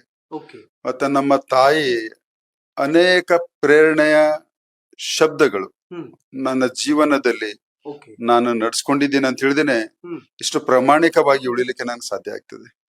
ಒಂದು ಉದಾಹರಣೆ ಹೇಳ್ತೀನಿ. 2014ರಲ್ಲಿ ನಾನು ಸಂಸದನಾದ್ಮೇಲೆ ತಕ್ಷಣವಾಗಿ 10 ದಿವಸದ ಒಳಗಡೆನೆ ಸರ್ಕಾರಿ ಒಂದು ಕಾರ್ ಕೊಡ್ತು. ಆ ಹೊಸ ಕಾರನ್ನು ನೋಡಿ ನಮ್ಮ ತಾಯಿ ನನಗೆ ಬೇಜಾರು ವ್ಯಕ್ತಪಡಿಸಿದ್ರು. ನೀನ್ ಯಾಕೆ ಹೊಸ ಕಾರ್ ತಗೊಂಡಿದ್ಯಾ ನೀನು ಅಂತ. ನಾನು ಹೇಳಿದೆ ತಾಯಿಗೆ, ಇಲ್ಲ ಯಾವ ನಾನ್ ತಗೊಳ್ಳಿಲ್ಲ, ಸರ್ಕಾರ ನನಗೊಂದು ಕಾರು, ಒಂದು ಡ್ರೈವರು, ಒಂದು PA ಸರ್ಕಾರ ಕೊಡ್ತದೆ, ಹೀಗಾಗಿ ಕೊಟ್ಟಿದೆ. ಆಯ್ತು, ಸರ್ಕಾರ ಏನ್ ಕೊಡ್ತದೋ ಬಿಡ್ತದೋ ಗೊತ್ತಿಲ್ಲ. ಸಾಮಾನ್ಯ ಜನ, ಅದರಲ್ಲಿ ವಿಶೇಷವಾಗಿ ಬಡವರು ನಿನ್ನನ್ನ ಆಶೀರ್ವಾದ ಮಾಡಿದ್ದಾರೆ. ನೀನು ಬದುಕಿರುವವರಿಗೆ ಪ್ರಾಮಾಣಿಕವಾಗಿ ಬಡವರ ಸೇವೆಯನ್ನ ಮಾಡು ಅನ್ನುವಂಥದ್ದನ್ನ ನಾ ಹೇಳಿದ್ದು ನನ್ನ ತಾಯಿ. ಆಮೇಲೆ ಮತ್ತೊಂದು, ನನ್ನ ತಾಯಿ ಯಾವಾಗ್ಲೂ ನನಗೆ ಹೇಳ್ತಾ ಇದ್ರು, ಚಿಕ್ಕ ವಯಸ್ಸಿನಿಂದ, ಮಗ ನೀನು ಕೆಲಸ ಮಾಡು, ಆ ಪರಮಾತ್ಮ ನಿನ್ನ ದುಡಿದಂತ ಕೂಲಿಯನ್ನ ನಿನ್ನ ಕೊಟ್ಟೆ ಕೊಡ್ತಾನ ಅನ್ನುವಂಥದ್ದನ್ನ ನನ್ನ ತಾಯಿ ಹೇಳ್ತಿಳು.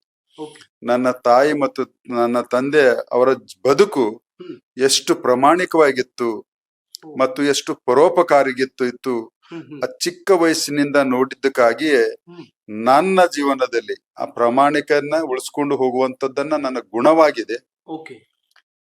ಮತ್ತು ದುಡ್ದಿ ಪರೋಪಕಾರಿ ಆಗ್ಬೇಕನ್ನುವಂಥದ್ದನ್ನ ಕೂಡ ಅವರ ಒಂದು ಪ್ರೇರಣೆಯಿಂದನೇ ನಾನಿವತ್ತು ಪರೋಪಕಾರಿಯಾಗಿ ಕೆಲಸ ಮಾಡ್ಲಿಕ್ಕೆ ಸಾಧ್ಯವಾಗ್ತಾ ಇದೆ. ಅಮೇಜಿಂಗ್.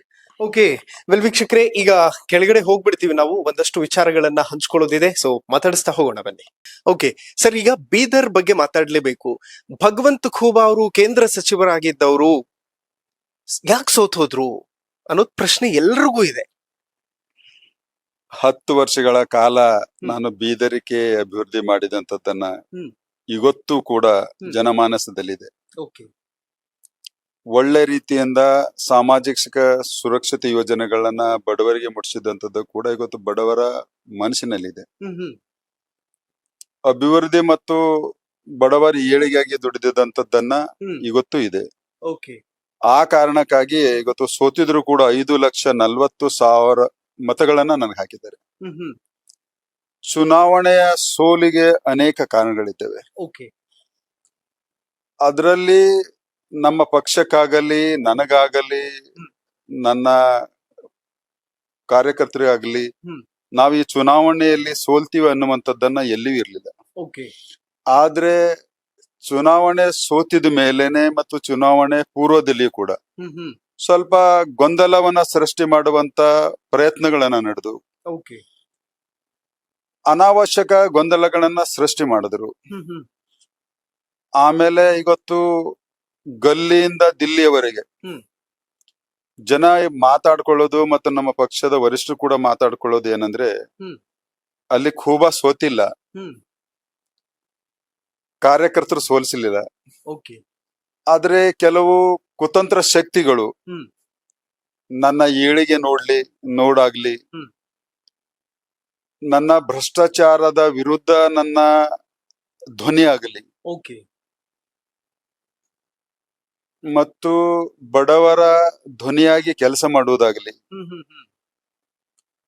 ಒಬ್ಬ ಸಂಸದ ಯಶಸ್ವಿಯಾಗಿ ಎಷ್ಟು ಕೆಲಸಗಳನ್ನ ಮಾಡ್ತೇನೆ ಅನ್ನುವಂಥದ್ದನ್ನ ಒಂದು ಇತಿಹಾಸವನ್ನೇ ಸೃಷ್ಟಿ ಮಾಡಿದಂಥದ್ದಾಗಲಿ. ಹೀಗಾಗಿ ಕೆಲವು ಕುತಂತ್ರಿಗಳು ಓಕೆ. ಒಂದು ರೀತಿಯಲ್ಲಿ ಆಸೆ ಆಮಿಷಗಳಿಗೆ ಒಳಗಾಗಿ ಓಕೆ. ಕೆಲವು ಕಾರ್ಯಕರ್ತರನ್ನ ದಾರಿ ತಪ್ಪಿಸಿದ್ರು. ಚುನಾವಣೆಯ ಪೂರಕ ನನ್ನ ಪರವಾಗಿದ್ದಂತ ವಾತಾವರಣ ಕೆಡಿಸಲಿಕ್ಕೆ ಪ್ರಯತ್ನವನ್ನ ಮಾಡಿದ್ರು. ಓಕೆ. ಹೀಗಾಗಿ ಚುನಾವಣೆಯ ಸೋಲು ಹ್ಮ್. ನಮಗೆ ಒಂದು ದಿಗ್ಭ್ರಮೆ ಮತ್ತು ಆಶ್ಚರ್ಯ ಕೂಡ ಇದೆ. ಓಕೆ. ಇವತ್ತು ಕಳೆದ 1 ವರ್ಷದಿಂದ ಹ್ಮ್. ಜನ ಹ್ಮ್. ಏನ್ ಮಾತಾಡ್ಕೊಳ್ತಾರೆ ಅನ್ನುವಂಥದ್ದನ್ನ ನನಗಂತೂ ಹೇಳ್ತಾರೆ. ಓಕೆ. ನೀವು ಕೂಡ ಹೋಗಿ ಜನರ ಮಧ್ಯದಲ್ಲಿ ಹ್ಮ್. ನನ್ನ ಅಭಿವೃದ್ಧಿ ಕಾರ್ಯಗಳನ್ನ ನೆನೆಸ್ತಾರೆ. ಹ್ಮ್. ನಾನು ಸರಳವಾಗಿ ಕಾರ್ಯಕರ್ತರನ್ನ ಮತ್ತು ಜನರನ್ನ ಲಭ್ಯ ಇರ್ತಿದ್ದೀನಿ ಅನ್ನುವಂಥದ್ದನ್ನ ನೆನೆಸ್ತಾರೆ. ಓಕೆ. ಇವತ್ತು ಜನರಿಗೆ ಹಬ್ಬ ಹರಿದಿನಗಳಲ್ಲಿ ವಿಶೇಷ ರೈಲ್ವೆಗಳನ್ನ ಹ್ಮ್. ಅವರಿಗೆ ಬೇಕಾದಾಗ ನಾನು ತಕ್ಷಣವಾಗಿ ನಾನು ಮಾಡಿಕೊಟ್ಟಿದ್ದಂಥದ್ದ ನೆನಪಿಸ್ತಾರೆ. ಹೌದು. ಹ್ಮ್. ಇವತ್ತು ಬೀದರ್ ವಿಮಾನಯಾನ ನೆನೆಗುದ್ದಿಗೆ ಬಿದ್ದಿದ್ದಂತ ಪ್ರಾರಂಭ ಮಾಡಿದ್ದೀನಿ ಅನ್ನುವಂಥದ್ದನ್ನ ಕೂಡ ನೆನೆಸ್ತಾರೆ. ಹೌದು. ಇವತ್ತು ಬೀದರಿಗೆ 8 ದಿಕ್ಕಿನಿಂದ ಹ್ಮ್. ರಸ್ತೆಗಳಿದ್ದಾವೆ. ಹ್ಮ್. ಎಲ್ಲಾ ರಸ್ತೆಗಳು ರಾಷ್ಟ್ರೀಯ ಹೆದ್ದಾರಿಗಳನ್ನ ಮಾಡಿದಂಥದ್ದನ್ನ ಜನ ನೆನೆಸ್ತಾರೆ. ಓಕೆ. ಆಮೇಲೆ ಶೈಕ್ಷಣಿಕ ಕ್ಷೇತ್ರದಲ್ಲಿ ಈ ಬೀದರ್ ಜಿಲ್ಲೆಯಲ್ಲಿ ಎಲ್ಲಾ ರಾಜಕಾರಣಿಗಳು ಹ್ಮ್. ತಮ್ಮದೇ ಶಿಕ್ಷಣ ಸಂಸ್ಥೆಯನ್ನ ತೆಗೆದಿ ಹಾ. ಸರ್ಕಾರಿ ವ್ಯವಸ್ಥೆಗಳನ್ನ ಹಾಳು ಮಾಡಿ ಓಕೆ. ಬೆಳೆದು ಕೂತಿದ್ದಾರೆ. ಆದ್ರೆ ನಾನು ಹಾಗೆ ಮಾಡ್ಲಿಲ್ಲ. ಓಕೆ. ಬಡ ಜನರ ಹುಡುಗರಿಗೆ ಒಳ್ಳೆ ರೀತಿಯಲ್ಲಿ ಕೌಶಲ್ಯ ಅಭಿವೃದ್ಧಿಯನ್ನ ಮಾಡಿ ಅವರ ಜೀವನವನ್ನ ಒಳ್ಳೆ ರೀತಿಯಲ್ಲಿ ಬದುಕ್ಬೇಕನ್ನುವಂಥದ್ದನ್ನ ಇವತ್ತು ಕೇಂದ್ರ ಸರ್ಕಾರದ ಸಿಪೆಟ್ ಕಾಲೇಜನ್ನ ನಾನು ಮಂಜೂರು ಮಾಡಿಸಿದ್ದೀನಿ. ಇವತ್ತು ಕರ್ನಾಟಕದಲ್ಲಿ ಕೇವಲ 2 ಸೈನಿಕ್ ಶಾಲೆಯನ್ನ ಮಂಜೂರಾತಿಯಲ್ಲಿ ಬೀದರ್ ಮೊದಲನೇ ಸ್ಥಾನದಲ್ಲಿದೆ. ಓಕೆ. ಅದು ಒಂದು ಶೈಕ್ಷಣಿಕ ಕ್ಷೇತ್ರದಲ್ಲಿ ಒಂದು ಕ್ರಾಂತಿಯನ್ನೇ ಮಾಡುವ ರೀತಿಯಲ್ಲಿ ಸೈನಿಕ್ ಶಾಲೆಯನ್ನ ಮಾಡಿಸ್ಕೊಟ್ಟಿದ್ದೀನಿ. ಪ್ರಾರಂಭವೂ ಕೂಡ ಆಗಿದೆ. ಓಕೆ. ಹೀಗೆ ಜನರ ಬದುಕಿನಲ್ಲಿ ಅನೇಕ ಬಾರಿ ಮಾಡ್ತಾ ಇರುವಂತ ಸಂದರ್ಭದಲ್ಲಿ ಅದಕ್ಕೆ ಒಂದು ಪ್ರೊವರ್ಬ್ ಇದೆ ನೋಡಿ. ಎಲ್ಲ ಕಾಲದಲ್ಲಿ ಕೆಟ್ಟವರಿಗೆ ಮಾತ್ರ ಶಿಕ್ಷೆ ಸಿಗ್ತಿದೆ ಅನ್ನುವಂಥದ್ದಲ್ಲ, ಅತಿ ಒಳ್ಳೆತನಕ್ಕೂ ಶಿಕ್ಷೆ ಸಿಗ್ತಿದೆ ಅನ್ನುವಂಥದ್ದನ್ನ. ಹಾಗೆ ನಾನು ಅತಿ ಒಳ್ಳೆತನವನ್ನ ಯಾವುದೇ ರೀತಿಯ ಯಾರ ಜೊತೆಯಲ್ಲಿ ಕುತಂತ್ರ ಮಾಡ್ಲಿಲ್ಲ, ಯಾರಿಗೂ ನಾನು ಜೀವನ ಹಾಳು ಮಾಡ್ಲಿಲ್ಲ. ಇವತ್ತು ಇಂದಿನ ರಾಜಕಾರಣಿಗಳು ನೀವು ನೋಡ್ತಾ ಇದ್ದೀರಿ, ತಮ್ಮ ಸ್ವಾರ್ಥ ರಾಜಕಾರಣಕ್ಕಾಗಿ ಸಿಕ್ಕಾಪಟ್ಟಿ ಭ್ರಷ್ಟಾಚಾರ ಎಲ್ಲದ್ರಲ್ಲಿ ಮಾಡ್ತೀವಿ. ಅಕ್ಕಿಯಲ್ಲಿ ಮಾಡ್ತಾರೆ, ಮೊಟ್ಟೆಯಲ್ಲಿ ಮಾಡ್ತಾರೆ, ಹಾಲಿನಲ್ಲಿ ಮಾಡ್ತಾರೆ, ರಸ್ತೆಗಳಲ್ಲಿ ಮಾಡ್ತಾರೆ, ಚರಂಡಿಗಳಲ್ಲಿ ಮಾಡ್ತಾರೆ, ಬಡವರಿಗೆ ಕೊಡುವಂತ ಆಹಾರಗಳಲ್ಲಿ ಮತ್ತೆ ಮಾಡ್ತಾರೆ. ಹೀಗೆ ಅಂತವುಗಳಿಗೆ ನಾನು ಎಂದೂ ಅವಕಾಶ ಮಾಡಿಕೊಡ್ಲಿಲ್ಲ. ನಾನು ಬೀದರ್ ಜಿಲ್ಲೆಯ ಅನೇಕ ಜನಪ್ರತಿನಿಧಿಗಳಿಗೆ ಒಂದು ರೀತಿಯಲ್ಲಿ ಸಿಂಹ ಸ್ವಪ್ನವಾಗಿದ್ದ. ಇವನ ಪ್ರಾಮಾಣಿಕತೆ ನಮ್ಗ ಹಿಡಿಸುದಿಲ್ಲ ಅನ್ನುವಂತ ರೀತಿಯಲ್ಲಿ. ಹೀಗಾಗಿ ನಾನಾ ಕಾರಣಗಳಲ್ಲಿ ಸೋಲಾಗಿದೆ. ಬಟ್ ಸೋಲಾಗಿದೆ ಅನ್ನುವಂಥದ್ದನ್ನ ನನ್ಗೆ ಇವತ್ತಿಗೂ ನನ್ಗೆ ಅನಿಸ್ತಾ ಇಲ್ಲ. ಯಾಕಂದ್ರೆ ದಿನನಿತ್ಯ ಎತ್ತಿ ಮತ್ತೆ ಜನರ ಮಧ್ಯದಲ್ಲಿದೆ, ಜನರು ಬರ್ತಾರೆ. ಕೇಂದ್ರದಲ್ಲಿ ನನ್ನ ಸರ್ಕಾರ ಇದೆ, ಮತ್ತೆ ಮಂತ್ರಿಗಳನ್ನ ಭೇಟಿ ಮಾಡ್ತೀನಿ. ಸಾಧ್ಯ ಆದಷ್ಟು ಬೀದರ್ ಜಿಲ್ಲೆಗೆ ಯಾವುದೇ ರೀತಿಯ ತೊಂದರೆ ಆಗ್ಲಾರ್ಗತ್ಲೆ ನೋಡ್ಕೊಳ್ಳುವಂತದನ್ನ ನೋಡ್ಕೊಳ್ತಾ ಇದ್ದೀನಿ. ಓಕೆ. ನೀವ್ ಇಷ್ಟೆಲ್ಲ ಮಾಡಿದ್ರು ಕೂಡ ಇದ್ರ ಕ್ರೆಡಿಟ್ ಈಗ ಇರುವಂತಹ MP ಅವ್ರಿಗೆ ಹೋಗುತ್ತಲ್ಲ ಅಂತ ಈಗ ಮಾಡಿಕೊಟ್ರೆ ಜನರಿಗೆ. ಆ ಪರಿವಾರದ ಇತಿಹಾಸವನ್ನ ತೆಗೆದು ನೋಡಿದಾಗ 60 ವರ್ಷಗಳ ಕಾಲದಿಂದ ರಾಜಕಾರಣ ಮಾಡ್ತಾರೆ. ಯಾವ ಬಡವರ, ದೀನದಲಿತರ ಮತ್ತು ರೈತರ ಉದ್ಧಾರ ಮಾಡಿದುವಂತ ಇತಿಹಾಸ ಇಲ್ಲ. ಬೀದರ ಜಿಲ್ಲೆಗೆ ಮೂಲಭೂತ ಸೌಕರ್ಯಗಳನ್ನ ಕೊಟ್ಟಿದಂತ ಇತಿಹಾಸ ಇಲ್ಲ. ಬೀದರ ಜಿಲ್ಲೆಯಲ್ಲಿ ಶಿಕ್ಷಣ ಸುಧಾರಣೆ ಮಾಡಿದಂತ ಇತಿಹಾಸ ಇಲ್ಲ. ಅವ್ರ ಶಿಕ್ಷಣ ಸಂಸ್ಥೆಯನ್ನ ಕಟ್ಕೊಂಡು ಜನರಿಗೆ ಶೋಷಣೆ ಮಾಡ್ತಾ ಇದ್ದಾರೆ. ಆದ್ರೆ ಸರ್ಕಾರಿ ಶಾಲಾ ಕಾಲೇಜುಗಳನ್ನ ಮುಚ್ಚಾಕ್ತಾರೆ. ಆದ್ರೆ ಈಗ ಗೊತ್ತಾ, ನಾನ್ ಮಾಡಿದೆಲ್ಲವೂ ಕ್ರೆಡಿಟ್ ಅನ್ನುವಂಥದ್ದನ್ನ ಜನ ಅಷ್ಟು ಮೂರ್ಖರಲ್ಲ. ಜನ ಯಾವುದೋ ಕಾರಣಕ್ಕಾಗಿ ಇವತ್ತು ಕೆಲವರು ಅವರನ್ನ ಗೆಲ್ಲಿಸಿದ್ದಾರೆ. ಇವತ್ತು ಗೆಲ್ಲಿಸಿದವರೇ ಅತಿ ಹೆಚ್ಚಿನ ಪಶ್ಚಾತ್ತಾಪವನ್ನು ಪಡ್ತಾ ಇದ್ದಾರೆ. ನಮ್ಮ ಜಿಲ್ಲೆ ಅಭಿವೃದ್ಧಿಯನ್ನ ಇವತ್ತು ಖೂಬ್ ಅವರನ್ನ ಸೋಲಿಸಿ ಅಭಿವೃದ್ಧಿಯನ್ನ ಕುಂಠಿತವಾಯಿತು. ಎಲ್ಲಾ ಸಂದರ್ಭಗಳಲ್ಲಿ ಖೂಬ್ ಅವರು ಒಂದು ಒಳ್ಳೆ ಆಡಳಿತಗಾರನಾಗಿ ಸ್ಪಂದನೆಯನ್ನು ಮಾಡ್ತಿದ್ರು. ಆಮೇಲೆ ಕೇಂದ್ರ ಸರ್ಕಾರದ ಯೋಜನೆಗಳು ತರುವಂತ ಅವ್ರ ಹತ್ರ ಕ್ಷಮತೆ ಇತ್ತು. ಇವತ್ತು ಈ ವಿಷಯಗಳನ್ನ ಜನಮಾನಸದಲ್ಲಿ ಇವತ್ತು ಚರ್ಚೆಗೆ ಬಂದಿದ್ದಾವೆ. ಹೀಗಾಗಿ ಅವ್ರು ಎಷ್ಟೇ ಬೊಬ್ಬೆ ಹಾಕಿದ್ರು ಕೂಡ ನಾನ್ ಮಾಡಿದಂತ ಕೆಲಸಗಳನ್ನ ಅವ್ರು ಕ್ರೆಡಿಟ್ ತಗೊಳ್ಳಿಕ್ ಆಗುದಿಲ್ಲ. ಸರ್, ನೀವು ಯೋಜನೆಗಳನ್ನ ತರುವಂತದ್ರಲ್ಲಿ ಟೊಂಕ ಕಟ್ಟಿ ನಿಲ್ತಾ ಇದ್ರಿ, ಯೋಜನೆಗಳನ್ನ ತರ್ತಾ ಇದ್ರಿ. ಅದು ಅನುಷ್ಠಾನ ಆದ್ಮೇಲೆ ಪ್ರಾಪರ್ ಆಗಿ ಜನರಿಗೆ ಸಿಗ್ತಾ ಇದೆಯಾ ಅನ್ನುವಂಥದ್ದನ್ನ ಅವಲೋಕನ ಮಾಡೋದ್ರಲ್ಲಿ ಎಲ್ಲೋ ಎಡವ್ತಾ ಇದ್ರಾ ಅಂತ. ಯಾಕೆಂತಂದ್ರೆ ಸಾಗರ್ ಖಂಡ್ರೆ ಅವ್ರು ಬರ್ಕೋತಾರೆ, ಕಳೆದ 1.5 ವರ್ಷದಿಂದ ವಿಮಾನ ನಿಲ್ದಾಣದ ಸ್ಥಿತಿ ಹೀಗಿತ್ತು, ಈಗ ರಾಜ್ಯ ಸರ್ಕಾರ ಅದರ ಸಬ್ಸಿಡಿ ಎಲ್ಲ ವ್ಯವಸ್ಥೆ ಮಾಡ್ತಾ ಇದೆ, ಹಾಗಾಗಿ ಮತ್ತೆ ರೀಲಾಂಚ್ ಮಾಡ್ತಾ ಇದೀವಿ, ಪುನರಾರಂಭ ಆಗ್ತಾ ಇದೆ ಅಂತ ಹಾಕ್ತಾರೆ. ಆ ಹುಡುಗ ಬಹಳ ಚಿಕ್ಕ ವಯಸ್ಸಿನವರು. ಈ ರೀತಿಯ ಭಾಷೆ ಬಳಸುವುದಂತೂ ಶುಭೆ ತರುವಂತದ್ದಲ್ಲ. ಅವರ ತಂದೆ ಕರ್ನಾಟಕ ಸರ್ಕಾರದಲ್ಲಿ ಮಂತ್ರಿ ಇದ್ದಾಗ ನಾನು MB ಪಾಟೀಲ್ರನ್ನ ಭೇಟಿಯಾಗಿ, ಮುಖ್ಯಮಂತ್ರಿಗಳನ್ನ ಭೇಟಿಯಾಗಿ, ಕೇಂದ್ರ ಸರ್ಕಾರದ ಉಡಾನ್ ಯೋಜನೆ ಇರುವುದು ಕೇವಲ 3 ವರ್ಷಕ್ಕೆ ಮಾತ್ರ ಅನುದಾನದ ಸಪೋರ್ಟ್ ಅನ್ನ ಸಿಗ್ತದೆ. ನಂತರದ ದಿನಗಳಲ್ಲಿ ತನ್ನಷ್ಟಕ್ಕೆ ತಾನೇ ಸೆಲ್ಫ್ ಸಸ್ಟೈನಬಿಲಿಟಿ ನಡಿಬೇಕು ಅನ್ನುವಂತ ಯೋಜನೆ ಇದೆ. ಆ ಯೋಜನೆ ಮುಗಿದಿರೋ ನಂತರವೂ ಕೂಡ ಮತ್ತು 6 ತಿಂಗಳ ಕಾಲ ನಾನು ಮುಂದುವರ್ಸ್ಕೊಂಡು ಬಂದೆ. ಆ 6 ತಿಂಗಳ ಕಾಲದಲ್ಲಿ ಈ ಎಲ್ಲ ಪ್ರಕ್ರಿಯೆಗಳನ್ನ ರಾಜ್ಯ ಸರ್ಕಾರಕ್ಕೆ ನಾನು ಮನವಿಯನ್ನ ಮಾಡ್ಕೊಂಡಿದ್ದೀನಿ. ಆದ್ರೆ ಅವತ್ತು ಇದೇ ಈಶ್ವರ್ ಖಂಡ್ರೆ ಅದಕ್ಕೆ ಸ್ಪಂದಿಸಲಿಲ್ಲ, ನಿಂತ ಹೋಯ್ತು. ಕಾರಣರು ಭಗವಂತ ಖೂಬಾ ಕೇಂದ್ರ ಸರ್ಕಾರ ಅಲ್ಲ. ಇದಕ್ಕೆ ಆವಾಗ ಡಿಸೆಂಬರ್ ನಲ್ಲಿ ನಿಂತು ಹೋಗಿದ್ದಕ್ಕೆ ಏನಾದ್ರೂ ಕಾರಣ ಇದ್ರೆ ಅಂದಿನ ಉಸ್ತುವಾರಿ ಮಂತ್ರಿ, ಇಂದಿನ ಉಸ್ತುವಾರಿ ಮಂತ್ರಿ ಈಶ್ವರ್ ಖಂಡ್ರೆ ಅವ್ರ ಕಾರಣ. ಇವತ್ತು ಬಹಳ ದೊಡ್ಡದಾಗಿ ಜೊಂಬ ಕೊಚ್ಕೊಳ್ತಾ ಇದ್ದಾರೆ.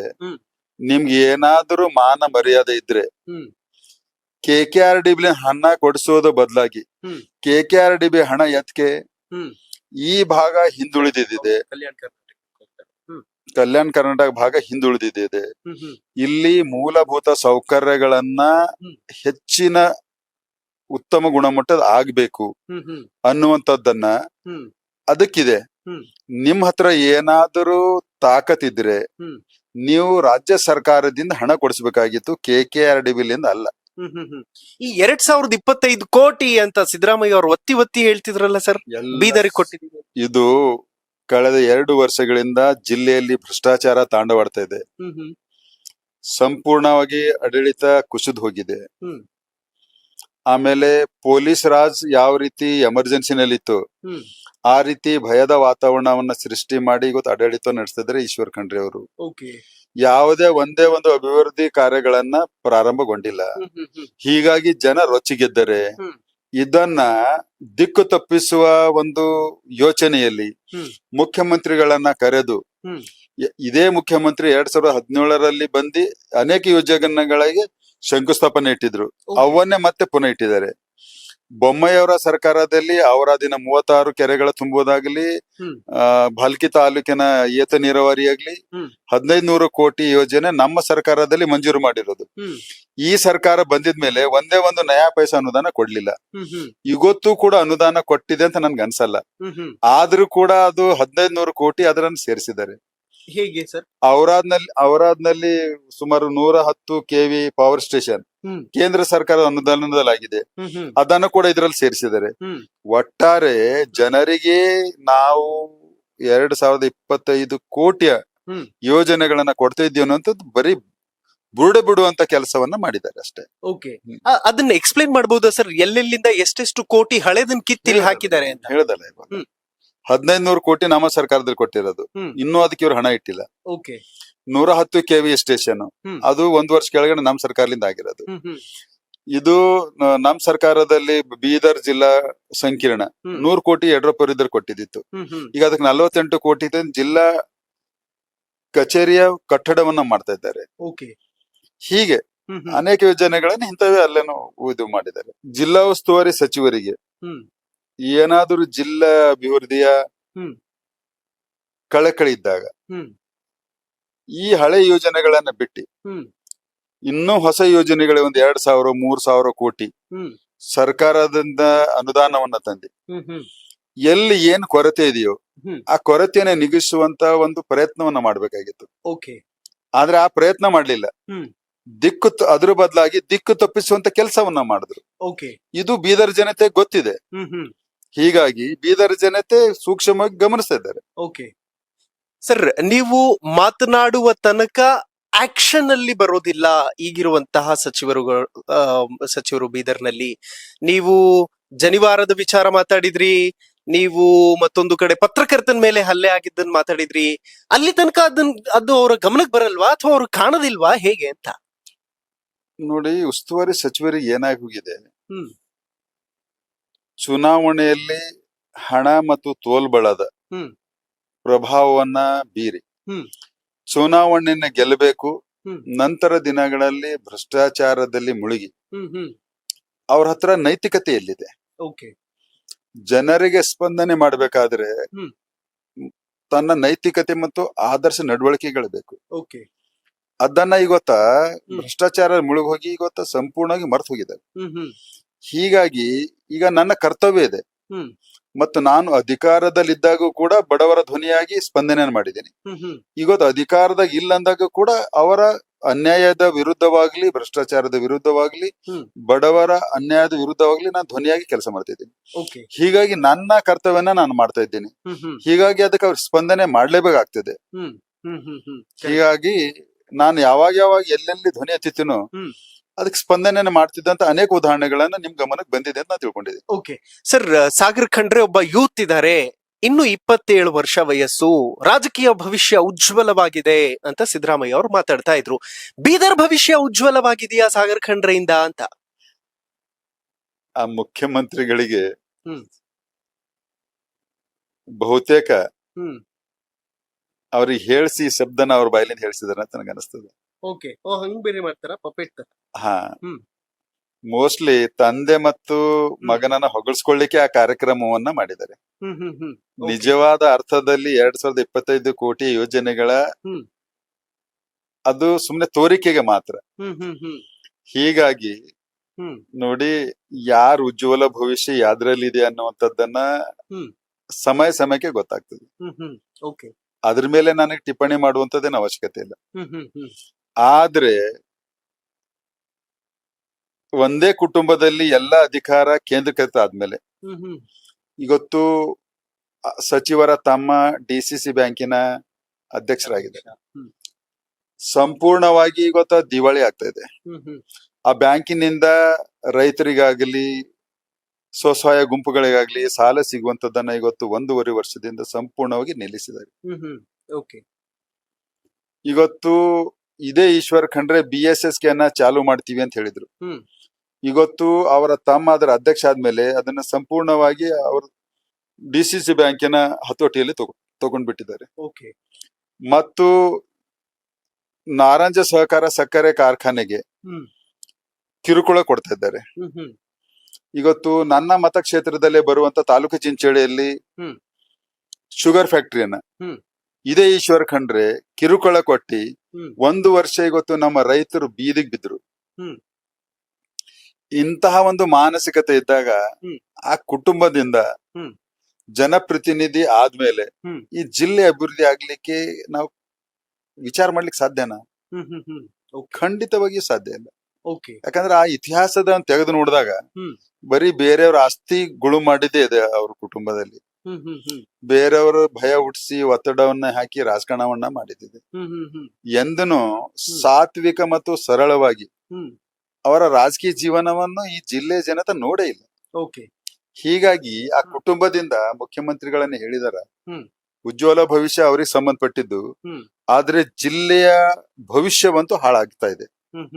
ಇದು ಜಿಲ್ಲೆಯ ಜನತೆ ಇವತ್ತು ಮಾತಾಡ್ಕೊಳ್ತಾ ಇದ್ದಾರೆ, ಅನುಭವಿಸ್ತಾ ಇದ್ದಾರೆ, ಶಾಪ ಹಾಕ್ತಾ ಇದ್ದಾರೆ. ಸಿದ್ದರಾಮಯ್ಯ ಅವರು ಇನ್ನೊಂದು ಮಾತು ಹೇಳ್ತಾ ಇದ್ರು, ಈ ಜಿಲ್ಲೆಯಲ್ಲಿ 4 ಕ್ಷೇತ್ರಗಳು ಬಿಜೆಪಿ ಗೆದ್ದಿದೆ, 2 ಮಾತ್ರ ಕಾಂಗ್ರೆಸ್ ಗೆದ್ದಿರೋದು. ಆದ್ರೂ MP ಎಲೆಕ್ಷನ್ ನಲ್ಲಿ 1 ಲಕ್ಷ ಲೀಡ್ ಕೊಟ್ಟು ಜನ ಗೆಲ್ಸಿದ್ದಾರೆ ಅಂತ. ಈ ಕುತಂತ್ರದಲ್ಲಿ ಭಾಗಿಯಾಗಿದ್ದವರು ನಿಮ್ಮ ಪಕ್ಷದ ನಾಯಕರ ಜೊತೆ ಹೆಗಲಿಗೆ ಹೆಗಲ್ ಕೊಟ್ಟು ಓಡಾಡ್ತಿದಾರಲ್ಲ, ಅದು ಮುಜುಗರ ತರಲ್ವಾ, ಬದ್ಧತೆ ಇಲ್ವಾ ಬಿಜೆಪಿ ಅವರಿಗೆ ಅಂತ? ನೋಡಿ, 2008 ನಂತರ ಮೊದಲನೇ ಬಾರಿಗೆ ಭಾರತೀಯ ಜನತಾ ಪಕ್ಷದ 4 ಶಾಸಕರನ್ನ ಜಿಲ್ಲೆಯ ಜನತೆ ಆರಿಸಿದೆ. ನಾನು ಸುಮಾರು 8-9 ವರ್ಷಗಳಿಂದ ಕಾಂಗ್ರೆಸ್ ವಿರುದ್ಧ ಹೋರಾಟ ಆಗಿರ್ಬೋದು, ಕೇಂದ್ರ ಸರ್ಕಾರದಿಂದ ಯೋಜನೆಗಳನ್ನ ತಂದಿ ಭಾರತೀಯ ಜನತಾ ಪಕ್ಷ ಯೋಜನೆಗಳೇ ತಂದಿದೆ ಅನ್ನುವಂಥದ್ದನ್ನ ಜನರಿಗೆ ಮುಟ್ಟಿಸುವುದಾಗ್ಲಿ, ಮತ್ತು ಚುನಾವಣೆಯಲ್ಲಿ ನನ್ನದೇ ಆದಂತ ಒಂದು ಕೊಡುಗೆಯನ್ನು ಕೊಟ್ಟಿದ್ರ ಕಾರಣಕ್ಕಾಗಿ ಇವತ್ತು 4 ಜನ ಮೊದಲನೇ ಬಾರಿಗೆ ಭಾರತೀಯ ಜನತಾ ಪಕ್ಷದಿಂದ ಗೆದ್ದಿದ್ದಾರೆ. ಆದ್ರೆ ಮುಖ್ಯಮಂತ್ರಿಗಳು ಹೇಳಿದ್ದು ಕೂಡ ಸತ್ಯ. ಅವ್ರು ಅನ್ಕೊಂಡಿದ್ರಂತೆ ಜಿಲ್ಲೆಯಲ್ಲಿ 4-5 ಜನ ಕಾಂಗ್ರೆಸ್ನವ್ರ ಶಾಸಕರು ಗೆಲ್ತಿದ್ರು ಅಂತ. ಅಂದ್ರೆ ಅವ್ರದ್ದು ಲೆಕ್ಕಾಚಾರ ಉಲ್ಟಾ ಮಾಡೋದ್ರಲ್ಲಿ ನನ್ನ ಪಾತ್ರ ಬಹಳ ದೊಡ್ಡದಿದೆ. ಹೀಗಾಗಿ ಆಯ್ತು, ಈಗ ಯಾರ್ಯಾರು ಏನು ಮಾಡಿದ್ದಾರೆ ಅನ್ನುವಂಥದ್ದನ್ನ ನಾ ಚುನಾವಣೆಯಲ್ಲಿ ನನ್ನ ಬಾಯಿಂದ ಹೇಳಿ ನಾನು ಸಣ್ಣ ವ್ಯಕ್ತಿ ಆಗ್ಲಿಕ್ಕೆ ನಾನು ಇಷ್ಟಪಡಲ್ಲ. ಇವತ್ತು ಪ್ರತಿಯೊಬ್ಬ ಮತದಾರ, ಪ್ರತಿಯೊಬ್ಬ ಕಾರ್ಯಕರ್ತ ಗೊತ್ತಿದೆ ನನ್ನನ್ನ ಯಾರು ಸೋಲಿಸಿದ್ದಾರೆ, ಸೋಲಿಲಿಕ್ಕೆ ಕಾರಣಗಳೇನು ಅನ್ನುವಂಥದ್ದು. ಹೀಗಾಗಿ ಜನ ಮಾತಾಡ್ತ ಸಂದರ್ಭದಲ್ಲಿ ನಾನ್ ಮಾತಾಡುವುದು ನನಗೆ ಸೂಕ್ತ ಅನ್ಸಲ್ಲ ಅಂತ ಕೇಳ್ಕೊಂಡು ನನ್ನ ಎಂದೂ ನಾನು ಬಾಯಿ ಬಿಚ್ಚಿಲ್ಲ, ಮತ್ತೆ ಬಾಯಿ ಬಿಚ್ಚುದು ಇಲ್ಲ. ಅಲ್ಲ ಸರ್, ನೀವು ಮಾತಾಡ್ಲಿಲ್ಲ ಅಂತಂದ್ರೆ ಅದು ದೊಡ್ಡ ಬೇರೆ ತರದ ಇಂಪ್ಯಾಕ್ಟ್ ಆಗ್ತದೆ ವ್ಯತಿರಿಕ್ತವಾಗಿ ಅಂತ. ಯಾಕೆಂತಂದ್ರೆ ಅಲ್ಲೆಲ್ಲೋ ಪಾಪ ಬ್ಯಾನರ್ ಕಟ್ಟುವಂತವ್ರು, ಪಕ್ಷದ ಬಾವುಟ ಹಿಡ್ಕೊಂಡು ಹೋರಾಟ ಮಾಡುವಂತ ಕಾರ್ಯಕರ್ತರಿಗೆ ಮಾಡಿದ ಮೋಸ ಅಲ್ವಾ ಅದು ಅಂತ. ಖಂಡಿತವಾಗಿಯೂ ಯಾರು ನನ್ನನ್ನ ವಿರೋಧ ಮಾಡಬೇಕಾಗಿತ್ತು ಮಾಡಿದ್ದಾರೆ. ಎಲ್ಲಿ ತನಕ ವಿರೋಧ ಮಾಡ್ಬೇಕಾಗಿತ್ತು, ನನಗೆ ಟಿಕೆಟ್ ಕೊಡಿಸಬಾರದು ಅನ್ನುವಂಥದ್ದ ಮಟ್ಟಿಗೆ ವಿರೋಧ ಮಾಡಿದ್ದಾರೆ, ತೊಂದರೆ ಇಲ್ಲ.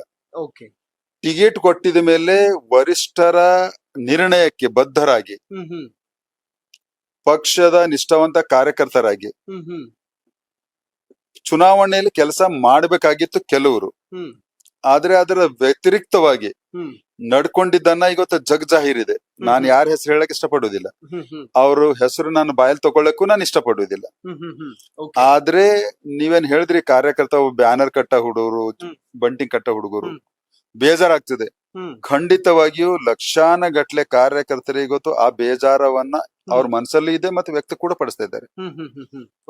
ಮತ್ತೆ ಮುಂದಿನ ದಿನಗಳಲ್ಲಿ ಯಾರ್ಯಾರು ನನ್ನ ಚುನಾವಣೆಯಲ್ಲಿ ಪಕ್ಷ ವಿರೋಧಿ ಚಟುವಟಿಕೆಯನ್ನ ಮಾಡ್ಕೊಂಡು ಇವತ್ತು ಅವ್ರ ಮೇಲೆ ಯಾವುದೇ ಕ್ರಮ ತಕೊಳ್ಳಿ ಅಂತ ನಾನು ಎಂದೂ ನಾನು ವ್ಯಕ್ತಾಯ ಮಾಡ್ಲಿಲ್ಲ. ಆದ್ರೂ ಕೂಡ ಅವರು ಚುನಾವಣೆಯಲ್ಲಿ ಅವರೇ ಅದನ್ನ ಅನುಭವಿಸ್ತಾರೆ. ಯಾವ ರೀತಿ ಉಪ್ಪು ಕುಡಿದ ಮೇಲೆ ನೀರ್ ಕುಡಿಲೇಬೇಕು ಅನ್ನುವಂಥದ್ದಿದ್ದಾರೆ, ಅವ್ರು ಯಾವಾಗ ಪಕ್ಷ ವಿರೋಧವಾಗಿ ನಡ್ಕೊಂಡಿದಾರೋ ಅವ್ರ ಚುನಾವಣೆಯಲ್ಲೇ ಕೂಡ ಅವರ ಕಾರ್ಯಕರ್ತರನ್ನೇ ಅವರ ವಿರುದ್ಧವಾಗಿ ನಡ್ಕೊಳ್ತಾರೆ ಅನ್ನುವಂಥದ್ರಲ್ಲಿ ಎರಡು ಮಾತಿಲ್ಲ. ಓಕೆ ಸರ್, ನೀವು ರೀಸೆಂಟ್ಲಿ ಒಂದು ಪೋಸ್ಟ್ ಮಾಡಿದ್ರಿ, ನಾನು ನನ್ನ ಕಚೇರಿಯಲ್ಲಿ ಸಿಗ್ತೇನೆ, ಯಾರಾದ್ರೂ ಸಾರ್ವಜನಿಕರು ಭೇಟಿ ಮಾಡೋದಿದ್ರೆ ಬನ್ನಿ ಅಂತ. ನಿಮ್ಮನ್ನ ಸೋಲಿಸಿದಂತಹ ಒಂದು ತಂಡ ಹೇಳುತ್ತೆ, ಕೇಂದ್ರ ಸಚಿವರಾಗಿದ್ದಾಗ ಸಿಗದೆ ಇರೋರು ಈಗ ಯಾಕೆ ಸಿಗ್ತಾರೆ, ಈಗೇನ್ ಮಾಡ್ತಾರೆ, ಏನ್ ಪವರ್ ಇದೆ ಅವರಿಗೆ ಈಗ ಸಿಕ್ರು ಮಾಡೋದಕ್ಕೆ ಅಂತ.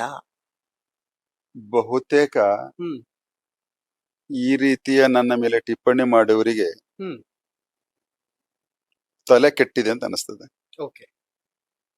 ಕೇಂದ್ರ ಸಚಿವರಿದ್ದಾಗ ನನ್ನ ಪೋಸ್ಟ್ ಗಳನ್ನ ನೋಡಿ, ಗೊತ್ತಾ, ಡಿಜಿಟಲ್ ಯುಗ ಇದೆ. ಡೇಟು, ಟೈಮು, ಎಲ್ಲಿದ್ದೀನಿ, ಯಾರಿಗ್ ಭೇಟಿಯಾಗಿದ್ದೀನಿ, ಎಷ್ಟು ಸ್ಪಂದನೆ ಮಾಡಿದ್ದೀನಿ ಅಂತ ಸ್ವಲ್ಪ 10 ವರ್ಷದ ಅವಧಿಯಲ್ಲಿ ಅವೆಲ್ಲವೂ ನೋಡ್ಕೊಂಡು ನನ್ನ ಮೇಲೆ ಟಿಪ್ಪಣಿ ಮಾಡಿದ್ರೆ ಹ್ಮ್. ನಿಮಗೆ ನಾಚಿಕೆ ಬರ್ತದೆ. ಕರೆಕ್ಟ್. ಆ ಗೊತ್ತು ಇದೇ ಭಗವಂತ ಖುಬಾ ಹ್ಮ್. ಕೊಟ್ಟ ಜವಾಬ್ದಾರಿಗೆ ನ್ಯಾಯ ಕೊಡುವಂತ ಕೆಲಸ ಮಾಡಿದ್ದಾನೆ. ಹ್ಮ್. ಇವತ್ತು ಕೂಡ ಹ್ಮ್. ಒಬ್ಬ ಮಾಜಿ ಸಂಸದನಾಗಿ, ಭಾರತೀಯ ಜನತಾ ಪಕ್ಷದ ಮಾಜಿ ಮಂತ್ರಿಯಾಗಿ, ಹ್ಮ್. ಒಬ್ಬ ಕಾರ್ಯಕರ್ತನಾಗಿ ಹ್ಮ್. ನನ್ನಲ್ಲಿರುವಂತ ಕಾರ್ಯಕರ್ತನ ಭಾವನೆನ ಹ್ಮ್.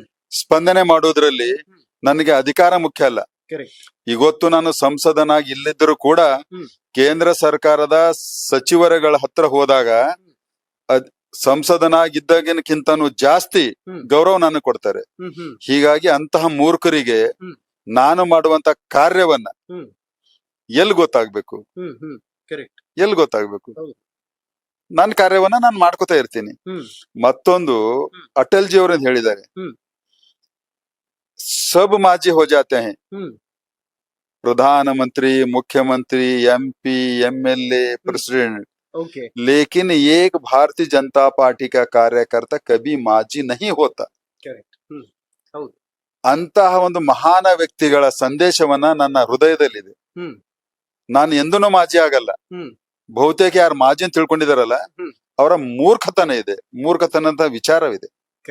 ಓಕೆ ಸರ್, ಬೀದರ್ ಬದಲಾಗ್ತಾ ಇದೆ, ಕ್ರೀಡಾ ಸಮುಚ್ಚಯ ಬರ್ತಿದೆ, ಪ್ರಜಾ ಸೌಧ ಬರ್ತಿದೆ, ಹೊನ್ನಿಕೇರಿ ಪರಿಸರ ಪ್ರವಾಸೋದ್ಯಮ ಉದ್ಧಾರ ಆಗ್ತಾ ಇದೆ, 150 ಏನಿದು 150 ಹಾಸಿಗೆಗಳ ಸುಸಜ್ಜಿತ ಆಸ್ಪತ್ರೆ ಬರ್ತಿದೆ, ಬಾಲ್ಕಿಯಲ್ಲಿ 400 ಮನೆಗಳ ಹಸ್ತಾಂತರ ಆಗ್ತಾ ಇದೆ, 220 ಕೆವಿ ಉಪಕೇಂದ್ರ ಬರ್ತಾ ಇದೆ, ಬಿಮ್ಸ್ ಹೃದ್ರೋಗ ಚಿಕಿತ್ಸಾ ಘಟಕ ಅಂತ ಹಾಕಿದ್ದಾರೆ. ಅಂದ್ರೆ ಬೀದರ್ ಇಸ್ ಶೈನಿಂಗ್ ಅಂತ ತೋರಿಸ್ತಾ ಇದ್ದಾರೆ. ಆಕ್ಚುಲಿ ಶೈನ್ ಆಗ್ತಿದ್ಯಾ ಬೀದರ್? ಆ ಎಲ್ಲ ಯೋಜನೆಗಳು ಹ್ಮ್. ಎಲ್ಲಿ ನಿಂತಿದ್ದಾವೆ ಅನ್ನುವಂಥದ್ದನ್ನ ಹೋಗಿ ನೀವು ಕೂಡ ಹ್ಮ್. ವರದಿಯನ್ನ ಮಾಡಿ. ಓಕೆ. ಬರೀ ಬಾಯಿ ಮಾತಿನಿಂದ ಹೇಳಿದ್ರಾಗಲ್ಲ. ಹ್ಮ್. ಹ್ಮ್. ಓಕೆ. ಯೋಜನೆಗಳನ್ನ ತಂದಿ, ಯೋಜನೆಗಳನ್ನ ಪ್ರಾಮಾಣಿಕವಾಗಿ ಅನುಷ್ಠಾನವನ್ನಗೊಂಡು ಅದರಲ್ಲಿ ಯಾವುದೇ ರೀತಿಯ ಭ್ರಷ್ಟಾಚಾರವನ್ನ ನಡಿಲಾರ್ತರ ತಡೆ ಹಿಡಿಬೇಕು. ಹ್ಮ್. ಹ್ಮ್. ಹ್ಮ್. ಅಂದಾಗ ಆ ಯೋಜನೆಗಳು ಜನರ ಸೌಲಭ್ಯಗಳನ್ನ ಒದಗಿಸ್ಲಿಕ್ಕೆ ಸಾಧ್ಯವಾಗ್ತದೆ. ಹ್ಮ್. ಹ್ಮ್. ಹ್ಮ್. ಹ್ಮ್. ಓಕೆ. ಈ ತರ ಮೀಡಿಯಾದಲ್ಲಿ ಹೇಳಿಕೆಗಳನ್ನ ಕೊಟ್ಟು ಶೈನಿಂಗ್ ಮಾಡ್ಕೊಂಡಿದ್ರೆ ಶೈನಿಂಗ್ ಆಗಲ್ಲ. ಹ್ಮ್. ಹ್ಮ್. ಹ್ಮ್. ಓಕೆ. ಹಾ. ಓಕೆ. ನಾನು ಹ್ಮ್. ಸಂಸದನಾಗಿ ಕೇಂದ್ರದಲ್ಲಿ ಮತ್ತು ಮಂತ್ರಿಯಾಗಿದ್ದಾಗ ಹ್ಮ್. ಬೀದರಿಗೆ ಇಷ್ಟೆಲ್ಲ ಯೋಜನೆಗಳನ್ನ ತರಬೇಕಾದ್ರೆ ಹ್ಮ್. ಒಂದು ನನ್ನ ಕಾರ್ಯಶೈಲಿ Correct. ಮತ್ತು ನಾನು ಭ್ರಷ್ಟಾಚಾರ ರಹಿತ ಆಡಳಿತದ ಸಂಸದನಾಗಿದ್ದೇನೆ ಅನ್ನುವಂಥದ್ದನ್ನ ಎಲ್ಲ ಮಂತ್ರಿಗಳಿಗೆ ಗೊತ್ತಿತ್ತು. ಹ್ಮ್. ಹ್ಮ್. ಮತ್ತು ನಿರಂತರವಾಗಿ ಹ್ಮ್. ಫೋಕಸ್ಡ್ ವೇನಲ್ಲಿ ಹ್ಮ್. ಹ್ಮ್. ನಾನು ಕೆಲಸ ಮಾಡಿಸ್ತಿದ್ದೆ. ಓಕೆ. ಹೀಗಾಗಿ ಆ ಎಲ್ಲ ಯೋಜನೆಗಳನ್ನ ಬಂದು ಹ್ಮ್. ಮತ್ತು ನನ್ನ ಕಾರ್ಯಕಾಲದಲ್ಲಿಯೇ ಹ್ಮ್. ಎಲ್ಲ ಯೋಜನೆಗಳ ಅನುಷ್ಠಾನವನ್ನ ಕೂಡ ಪೂರ್ಣ ಮಾಡಿ ಲೋಕಾರ್ಪಣೆಯನ್ನ ಮಾಡಿದೀವಿ. ಓಕೆ. ಅದಕ್ಕೆ ಇವತ್ತ ಹ್ಮ್. ಬೀದರ್ ಜಿಲ್ಲೆಯಲ್ಲಿ ರಸ್ತೆ ನೋಡ್ಬೋದು, ಹ್ಮ್. ಹ್ಮ್. ಹ್ಮ್. ರೈಲ್ವೆಗಳು ನೋಡ್ಬೋದು, Okay. ವಿಮಾನಯಾನ ಆವಾಗ ನಾನು 2020ರಲ್ಲಿ ಪ್ರಾರಂಭ ಮಾಡಿದ್ ನೋಡಿರ್ಬೋದು, ಹ್ಮ್. ಹ್ಮ್. ಅನೇಕ ಶಾಲಾ ಕಾಲೇಜುಗಳು ನೋಡ್ಬೋದು. ಹ್ಮ್. ಹ್ಮ್. ಓಕೆ. ಹೀಗಾಗಿ ಹ್ಮ್. ಆ ಒಂದು ಪ್ರಾಮಾಣಿಕತೆ ಬೇಕಲ್ಲ. ಹ್ಮ್. ಹ್ಮ್. ಹ್ಮ್. ಇವರೆಲ್ಲ ಏನಾದ್ರೂ ದುಡ್ಡು ತರಬೇಕು, ಅದ್ರಲ್ಲಿ ಎಷ್ಟು ನನ್ನ ಪಾಲಿದೆ ಹ್ಮ್. ಅನ್ನುವಂಥದ್ದಕ್ಕೆ ಒಂದು ಕೇಂದ್ರೀಕೃತವಾಗಂತ ಆಡಳಿತವನ್ನು ಕೊಡುವಂತದ್ದು ಇವರು ಹಿಂದಿನ ಹ್ಮ್. ಸರ್ಕಾರದಲ್ಲಿ ಇರೋರು. ಓಕೆ. ಹೀಗಾಗಿ ಹ್ಮ್. ಅನೇಕ ಯೋಜನೆಗಳು ಸರ್ಕಾರದ ಬಂದರೂ ಕೂಡ ಹ್ಮ್. ದುರುಪಯೋಗ ಆಗ್ತಾ ಇದೆ, ಹ್ಮ್. ಹ್ಮ್. ಹಣ ದುರುಪಯೋಗ ಆಗ್ತಿದೆ, ಸರಿಯಾಗಿ ಕಾರ್ಯಗಳನ್ನ ಯೋಜನೆಗಳನ್ನ ಅನುಷ್ಠಾನವಾಗ್ತಾ ಇಲ್ಲ. ಹ್ಮ್. ಹ್ಮ್. ಅನೇಕ ಯೋಜನೆಗಳಲ್ಲಿ ಭ್ರಷ್ಟಾಚಾರ ಇದೆ. ಹ್ಮ್. ಭ್ರಷ್ಟಾಚಾರ ಆದ್ಮೇಲೆ ಯೋಜನೆಗಳು ವಿಫಲ ಆಗ್ತವೆ. ಹ್ಮ್. ಹ್ಮ್. ಅಂಥದನ್ನ ಅನೇಕ ನೀವು ವರದಿ ನೋಡಿ, ಹ್ಮ್. ವರದಿ ಮಾಡಿ ಸಿಗ್ತವೆ ನಿಮ್ಗೆ. ಹ್ಮ್. ಹ್ಮ್.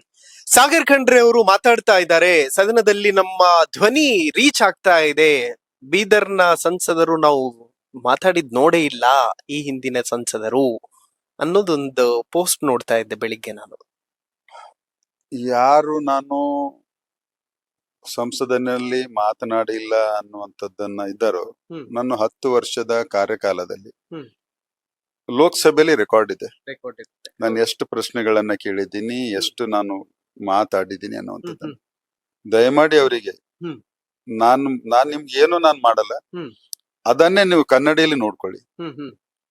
ಇವನ್ ನೀವು ನಮ್ದು ಲೋಕಸಭಾ ಪ್ಲಾಟ್ಫಾರ್ಮ್ ನಲ್ಲಿ ಹೋದ್ರು ಕೂಡ ನಂದು ಎಲ್ಲವೂ ಸಿಗ್ತದೆ. ಹೌದು, ಕರೆಕ್ಟ್. ಸುಮ್ನೆ ಇಂತ ಬುರುಡಿ ಅವನಿಗೋ ಮೆಚ್ಚಿಸ್ಲಕ್ ಹೋಗಿ ಹ್ಮ್. ನೀವು ನನ್ನನ್ನ ಹ್ಮ್. ಹೇಳಿಸುವಂತ ಕೆಲಸ ಮಾಡ್ಬೇಡಿ ದಯಮಾಡಿ. ಓಕೆ. ನಾನ್ ಮಾಡಿದ್ದನ್ನ ನಾನ್ ಮಾಡಿದೀನಿ, ಅದನ್ನ ನೀವು ಒಪ್ಪಬೇಕು. ಯಾರು ಬೇರೆಯವ್ರು ಮಾಡ್ತಾರೋ ಅದನ್ನು ಒಪ್ಪಿ, ನನ್ಗೆ ಏನು ಅಭ್ಯಂತರ ಇಲ್ಲ ಅದ್ರಲ್ಲಿ. ನನ್ಕಿಂತ ಚೆನ್ನಾಗ್ ಮಾಡಿದರೆ ಅದೇ ಅಪೇಕ್ಷೆ ಪಡ್ತೀನಿ. ನನ್ನ ಜಿಲ್ಲಾ ಜನತೆ ಅಭಿವೃದ್ಧಿ ಆಗ್ಬೇಕು. ನಾನ್ ಅವ್ರ ಮನೆಯಲ್ಲಿ ಕೂತ್ಕೊಂಡು ಬೈಕ್ ಬೀಗ ಹಾಕೊಳ್ಳಿ ಅಂತ ಹೇಳ್ತಾ ಇಲ್ಲ. ನೀವು ಇನ್ನಷ್ಟು ಓಡಾಡಿ ಕೆಲಸ ಮಾಡಿ. ಬೀದರ್ ಜಿಲ್ಲೆಗೆ ಏನೇನು ಯೋಜನೆಗಳನ್ನ ತರಬೇಕು ತನ್ನಿ. ಆದ್ರೆ ನಾನ್ ಮಾಡಿದ್ದಕ್ಕ ಸಮವಾಗಿ ನಿಮ್ಗೆ ಇನ್ನು 100 ವರ್ಷ ಆದ್ರೂ ಮಾಡ್ಲಿಕ್ಕೆ ಸಾಧ್ಯ ಇಲ್ಲ. ಅಷ್ಟು ಕೆಲಸಗಳನ್ನ ಮಾಡಿದ್ದೀನಿ ಅನ್ನುವಂಥದ್ದನ್ನ ಇವತ್ತು ದಾಖಲೆ ಸಮೇತ, ಕೇವಲ ದಾಖಲೆ ಪೇಪರ್ದಲ್ಲಿ ಇರ್ತದೆ, ಸ್ವತಃ ಅನುಭವಿಸ್ತಾ ಇದ್ದಾರೆ ಒಳ್ಳೆ ರೀತಿಯ ಯೋಜನೆಗಳನ್ನ ಜನ. ಓಕೆ ಸರ್, ಒನ್ ವರ್ಡ್ ಅಲ್ಲಿ ಆನ್ಸರ್ ಮಾಡಿ. ನಾನೊಂದಷ್ಟು ಹೆಸರುಗಳನ್ನ ಕೇಳ್ತೀನಿ. ಸಾಗರ್ ಖಂಡ್ರೆ ಯುವಕ, ಹೊಸದಾಗಿ ಏನೋ ಅವ್ರ ತಂದೆ ಒಂದು ಹಣ ಮತ್ತು ತೋಳ್ಬಲದ ಪ್ರಭಾವದಿಂದ ಮಗನಿಗೆ ಒಂದು ಸಂಸದ ಮಾಡಿದ್ದಾರೆ, ಹೊರತಾಗಿ ಜಿಲ್ಲೆಗೆ ಅನ್ಯಾಯ ಮಾಡಿದ್ದಾರೆ. ಓಕೆ. ಈಶ್ವರ್ ಖಂಡ್ರೆ ಅತಿ ಭ್ರಷ್ಟ. ಇವತ್ತು ಕಾಂಗ್ರೆಸ್ಸಿನ ಕೇಂದ್ರ ನಾಯಕರಿಗೆ ಒಂದು ಕಲೆಕ್ಷನ್ ಏಜೆಂಟ್ ಆಗಿ ಕೆಲಸ ಮಾಡ್ತಾ ಇದ್ದಾರೆ. ಬೀದರ ಜಿಲ್ಲೆಯಲ್ಲಿ ಭ್ರಷ್ಟಾಚಾರ ತಾಂಡವಾಡ್ತಾ ಇದೆ. ದೀನರ, ದಲಿತರ, ಬಡವರ, ಪತ್ರಕರ್ತರ ಸಂಘಟನೆಗಳ ಧ್ವನಿಯನ್ನ ಅಡಗಿಸುವಂತ ರೀತಿಯಲ್ಲಿ ಇವತ್ತು ಪೊಲೀಸರಿಂದ ಕೇಸ್ಗಳನ್ನ ಹಾಕಿಸಿ, ಪೊಲೀಸರಿಗೆ ಕಳಿಸಿ ಅವರಿಗೆ ಹೆದರಿಸಿ ಬೆದರಿಸಿ, ಒಂದು ತರ ಇಂದಿರಾ ಗಾಂಧಿ ಎಮರ್ಜೆನ್ಸಿನ ನೆನ್ಪು ಮಾಡ್ಕೊಳ್ಳುವಂತ ರೀತಿಯಲ್ಲಿ ಇವತ್ತು ಆಡಳಿತ ಕೊಡ್ತಾ ಇದ್ದಾರೆ. ಮತ್ತು ಯಾವುದೇ ಯೋಜನೆಗಳು ಇವತ್ತು ಸದುಪಯೋಗ ಆಗ್ತಿದೆ, ದುರ್ಬಳಕೆ ಆಗ್ತಾ ಇದೆ.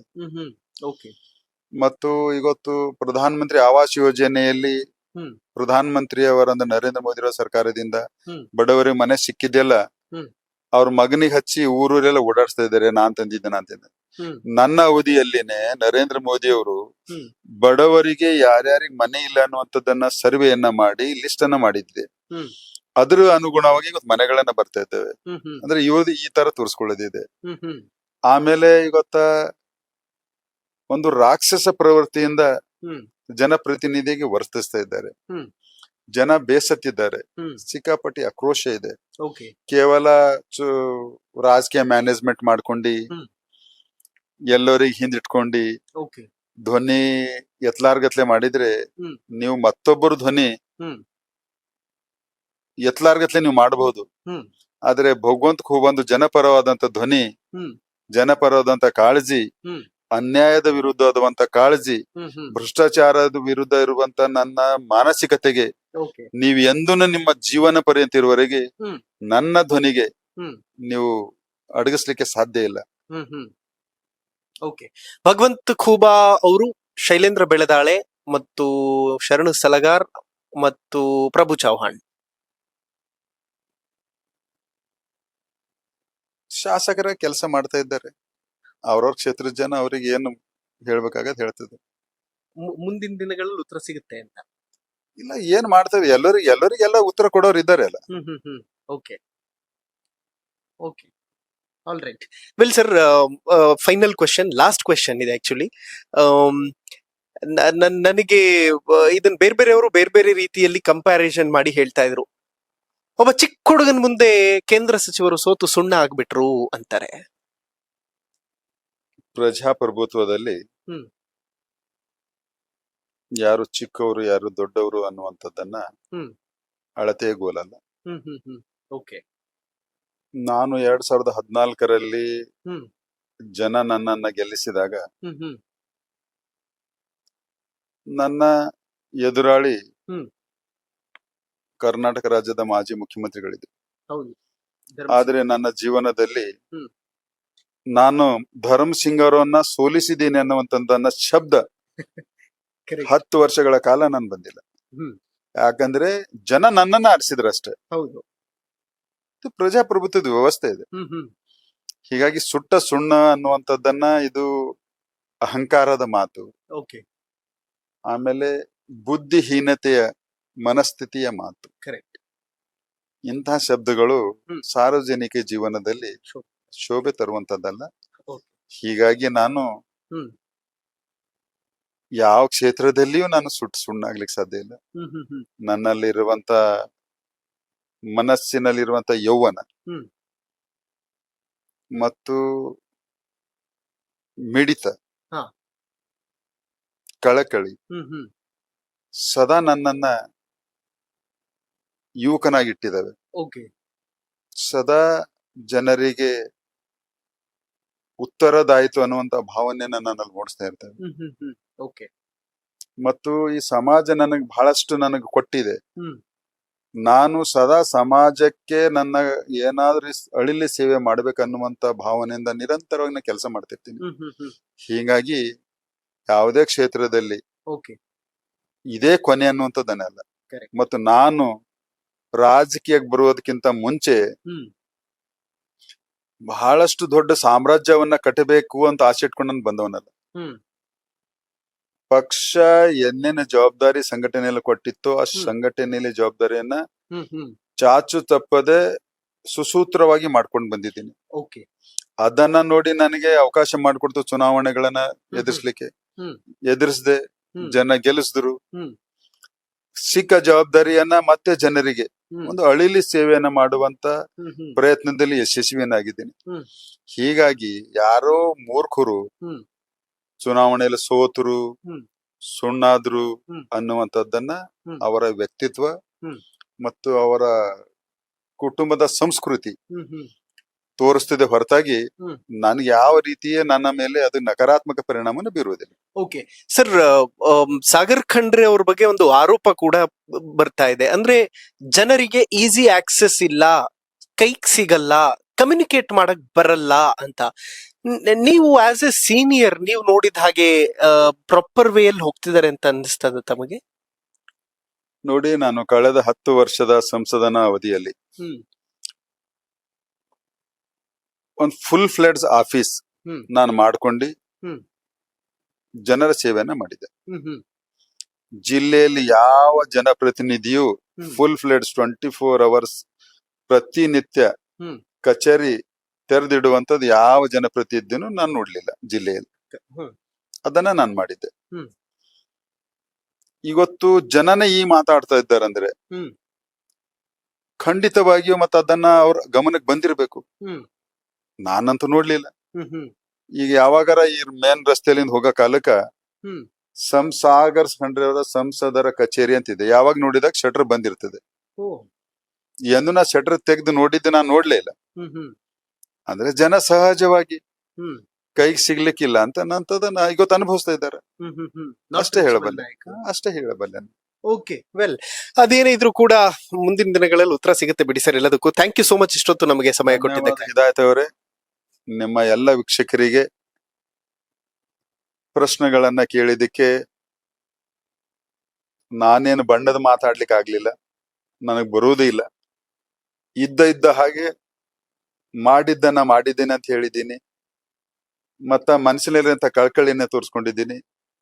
ಹೀಗಾಗಿ ಚುನಾವಣೆ ಏಳು ಬೀಳು, ಜೀವನದಲ್ಲಿ ಕಷ್ಟ ಕಾರ್ಪಣ್ಯಗಳು, ಸುಖ ಸಮೃದ್ಧಿ ಎಲ್ಲವೂ ಇದ್ದೇ ಇರ್ತದೆ. ಆದ್ರೂ ಕೂಡ ನನ್ನ ಕ್ಷೇತ್ರದ ಜನತೆ ನನಗೆ ಆಶೀರ್ವಾದವನ್ನ ಮಾಡಿದರೆ ನಾನು ಸದಾ ಋಣಿಯಾಗಿರ್ತೀನಿ. ಮತ್ತ ನಿಮ್ಮ ಸೇವೆಯಲ್ಲಿ ಅಧಿಕಾರ ಇಲ್ಲ ಅಂದಾಗ ಕೆಲಸ ಮಾಡ್ಲಿಕ್ಕೆ ಬರಲ್ಲೇನಂತಲ್ಲ, ನಿಮ್ಮ ಧ್ವನಿಯಾಗಿ ನಾನು ಇದ್ದೇ ಇರ್ತೀನಿ ಅನ್ನುವಂಥದ್ದನ್ನ ನನ್ನ ಕ್ಷೇತ್ರದ ಮಹಾಜನತೆಗೆ ನಾನು ಹೇಳ್ತೀನಿ. ಓಕೆ, ವೆಲ್ ವೀಕ್ಷಕರೇ, ನನಗೆ ರಾಮಚಂದ್ರ ವೀರಪ್ಪ ಅಂತ ಹೇಳಿ ಬೀದರ್ನ ಸಂಸದರಾಗಿದ್ರು. ಅವರು ಸೋತ್ರು, ಅದಾದ ನಂತರ ಬ್ಯಾಕ್ ಟು ಬ್ಯಾಕ್ ಗೆದ್ರು, 6 ಬಾರಿ ಸಂಸದರಾಗಿ ಆಯ್ಕೆ ಆದಂತಹ ಇತಿಹಾಸ ಇದೆ. ಹಿಸ್ಟ್ರಿ ರಿಪೀಟ್ಸ್ ಅನ್ನೋದಕ್ಕೆ ಇತಿಹಾಸದ ಪುಟಗಳನ್ನ ತೆಗೆದು ನೋಡಿದ್ರೆ ಗೊತ್ತಾಗುತ್ತೆ. ನನಗೆ ದೇವೇಂದ್ರ ಫಡ್ನವೀಸ್ ಅವರು ಹೇಳ್ತಾ ಇದ್ದಂತಹ ಮಾತುಗಳು ಈ ಕ್ಷಣಕ್ಕೆ ಪ್ರಸ್ತುತ ಅಂತ ಅನಿಸ್ತಾ ಇದೆ. ಆ ಸಾಲುಗಳನ್ನ ನಾನು ನಿಮಗೆ ಕ್ಲಿಪ್ಪಿಂಗ್ ಪ್ಲೇ ಮಾಡಿ ತೋರಿಸ್ತೀನಿ, ಅವ್ರು ಏನ್ ಸಾಲುಗಳನ್ನ ಹೇಳಿದ್ರು ಅಂತ. ನದಿ ಕೆ ಕಿನಾರೆ ಅನ್ನುವಂತಹ ಒಂದು ಸಮುಂದರ್ ಹೂ, ಆಪ್ ಕಭಿ ಸಮುಂದರ ಕೆ ಕಿನಾರೆ ಘರ್ ಮತ್ ಬಸಿಯೇ, ಮೈ ಕಭಿ ಬಿ ಲೌಟ್ ಕೆ ಆऊंगा ಅನ್ನುವಂಥದ್ದನ್ನ ಹೇಳಿದ್ರು. ಕರೆಕ್ಟ್ ಸರ್, ನೀವು ಲೌಟ್ ಗೆ ಬರಬೇಕು ಸರ್. ಖಂಡಿತವಾಗಿಯೂ ನಾನು ನೋಡಿ ಇವತ್ತು ಕೂಡ ಜನ ಮಧ್ಯದಲ್ಲಿದ್ದೀನಿ. ಪಕ್ಷ ಮತ್ತೆ ನನಗೆ ಖಂಡಿತವಾಗಿ ಕೈ ಹಿಡಿತದೆ. ಮತ್ತೆ ಹೊಳ್ಳಿ ಬರುವುದ್ರಲ್ಲಿ 2 ಮಾತಿಲ್ಲ. ಮತ್ತೆ ಜನಸೇವೆಯಲ್ಲಿ ನಿರಂತರವಾಗಿ ಇದೇ ತರ ಇರ್ತೀನಿ. Okay, amazing.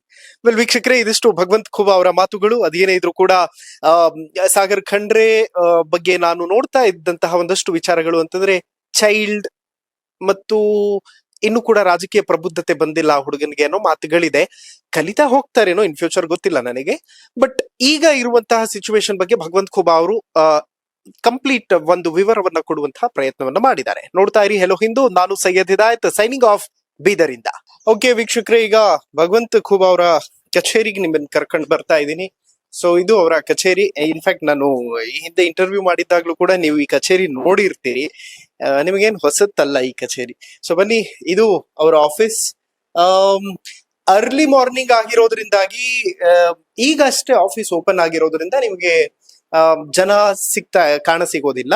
ಫುಲ್ ಕುರ್ಚಿ ವ್ಯವಸ್ಥೆ ಎಲ್ಲ ಇದೆ. ಇಲ್ಲಿ ಭಗವಂತ್ ಖೂಬಾ ಅವರು ಕೂತ್ಕೋತಾರೆ. ಸೊ ಇದೆಲ್ಲವೂ ಕೂಡ ಈ ಫೋಟೋ ಗ್ಯಾಲರಿಯನ್ನ ನೀವೆಲ್ಲರೂ ಕೂಡ ನೋಡಿರ್ತೀರಿ. ನಾನೇ ತೋರಿಸಿದ್ದೆ ಇದನ್ನ ಬೇರೆ ಬೇರೆ ಕಾರ್ಯಕ್ರಮಗಳಲ್ಲಿ.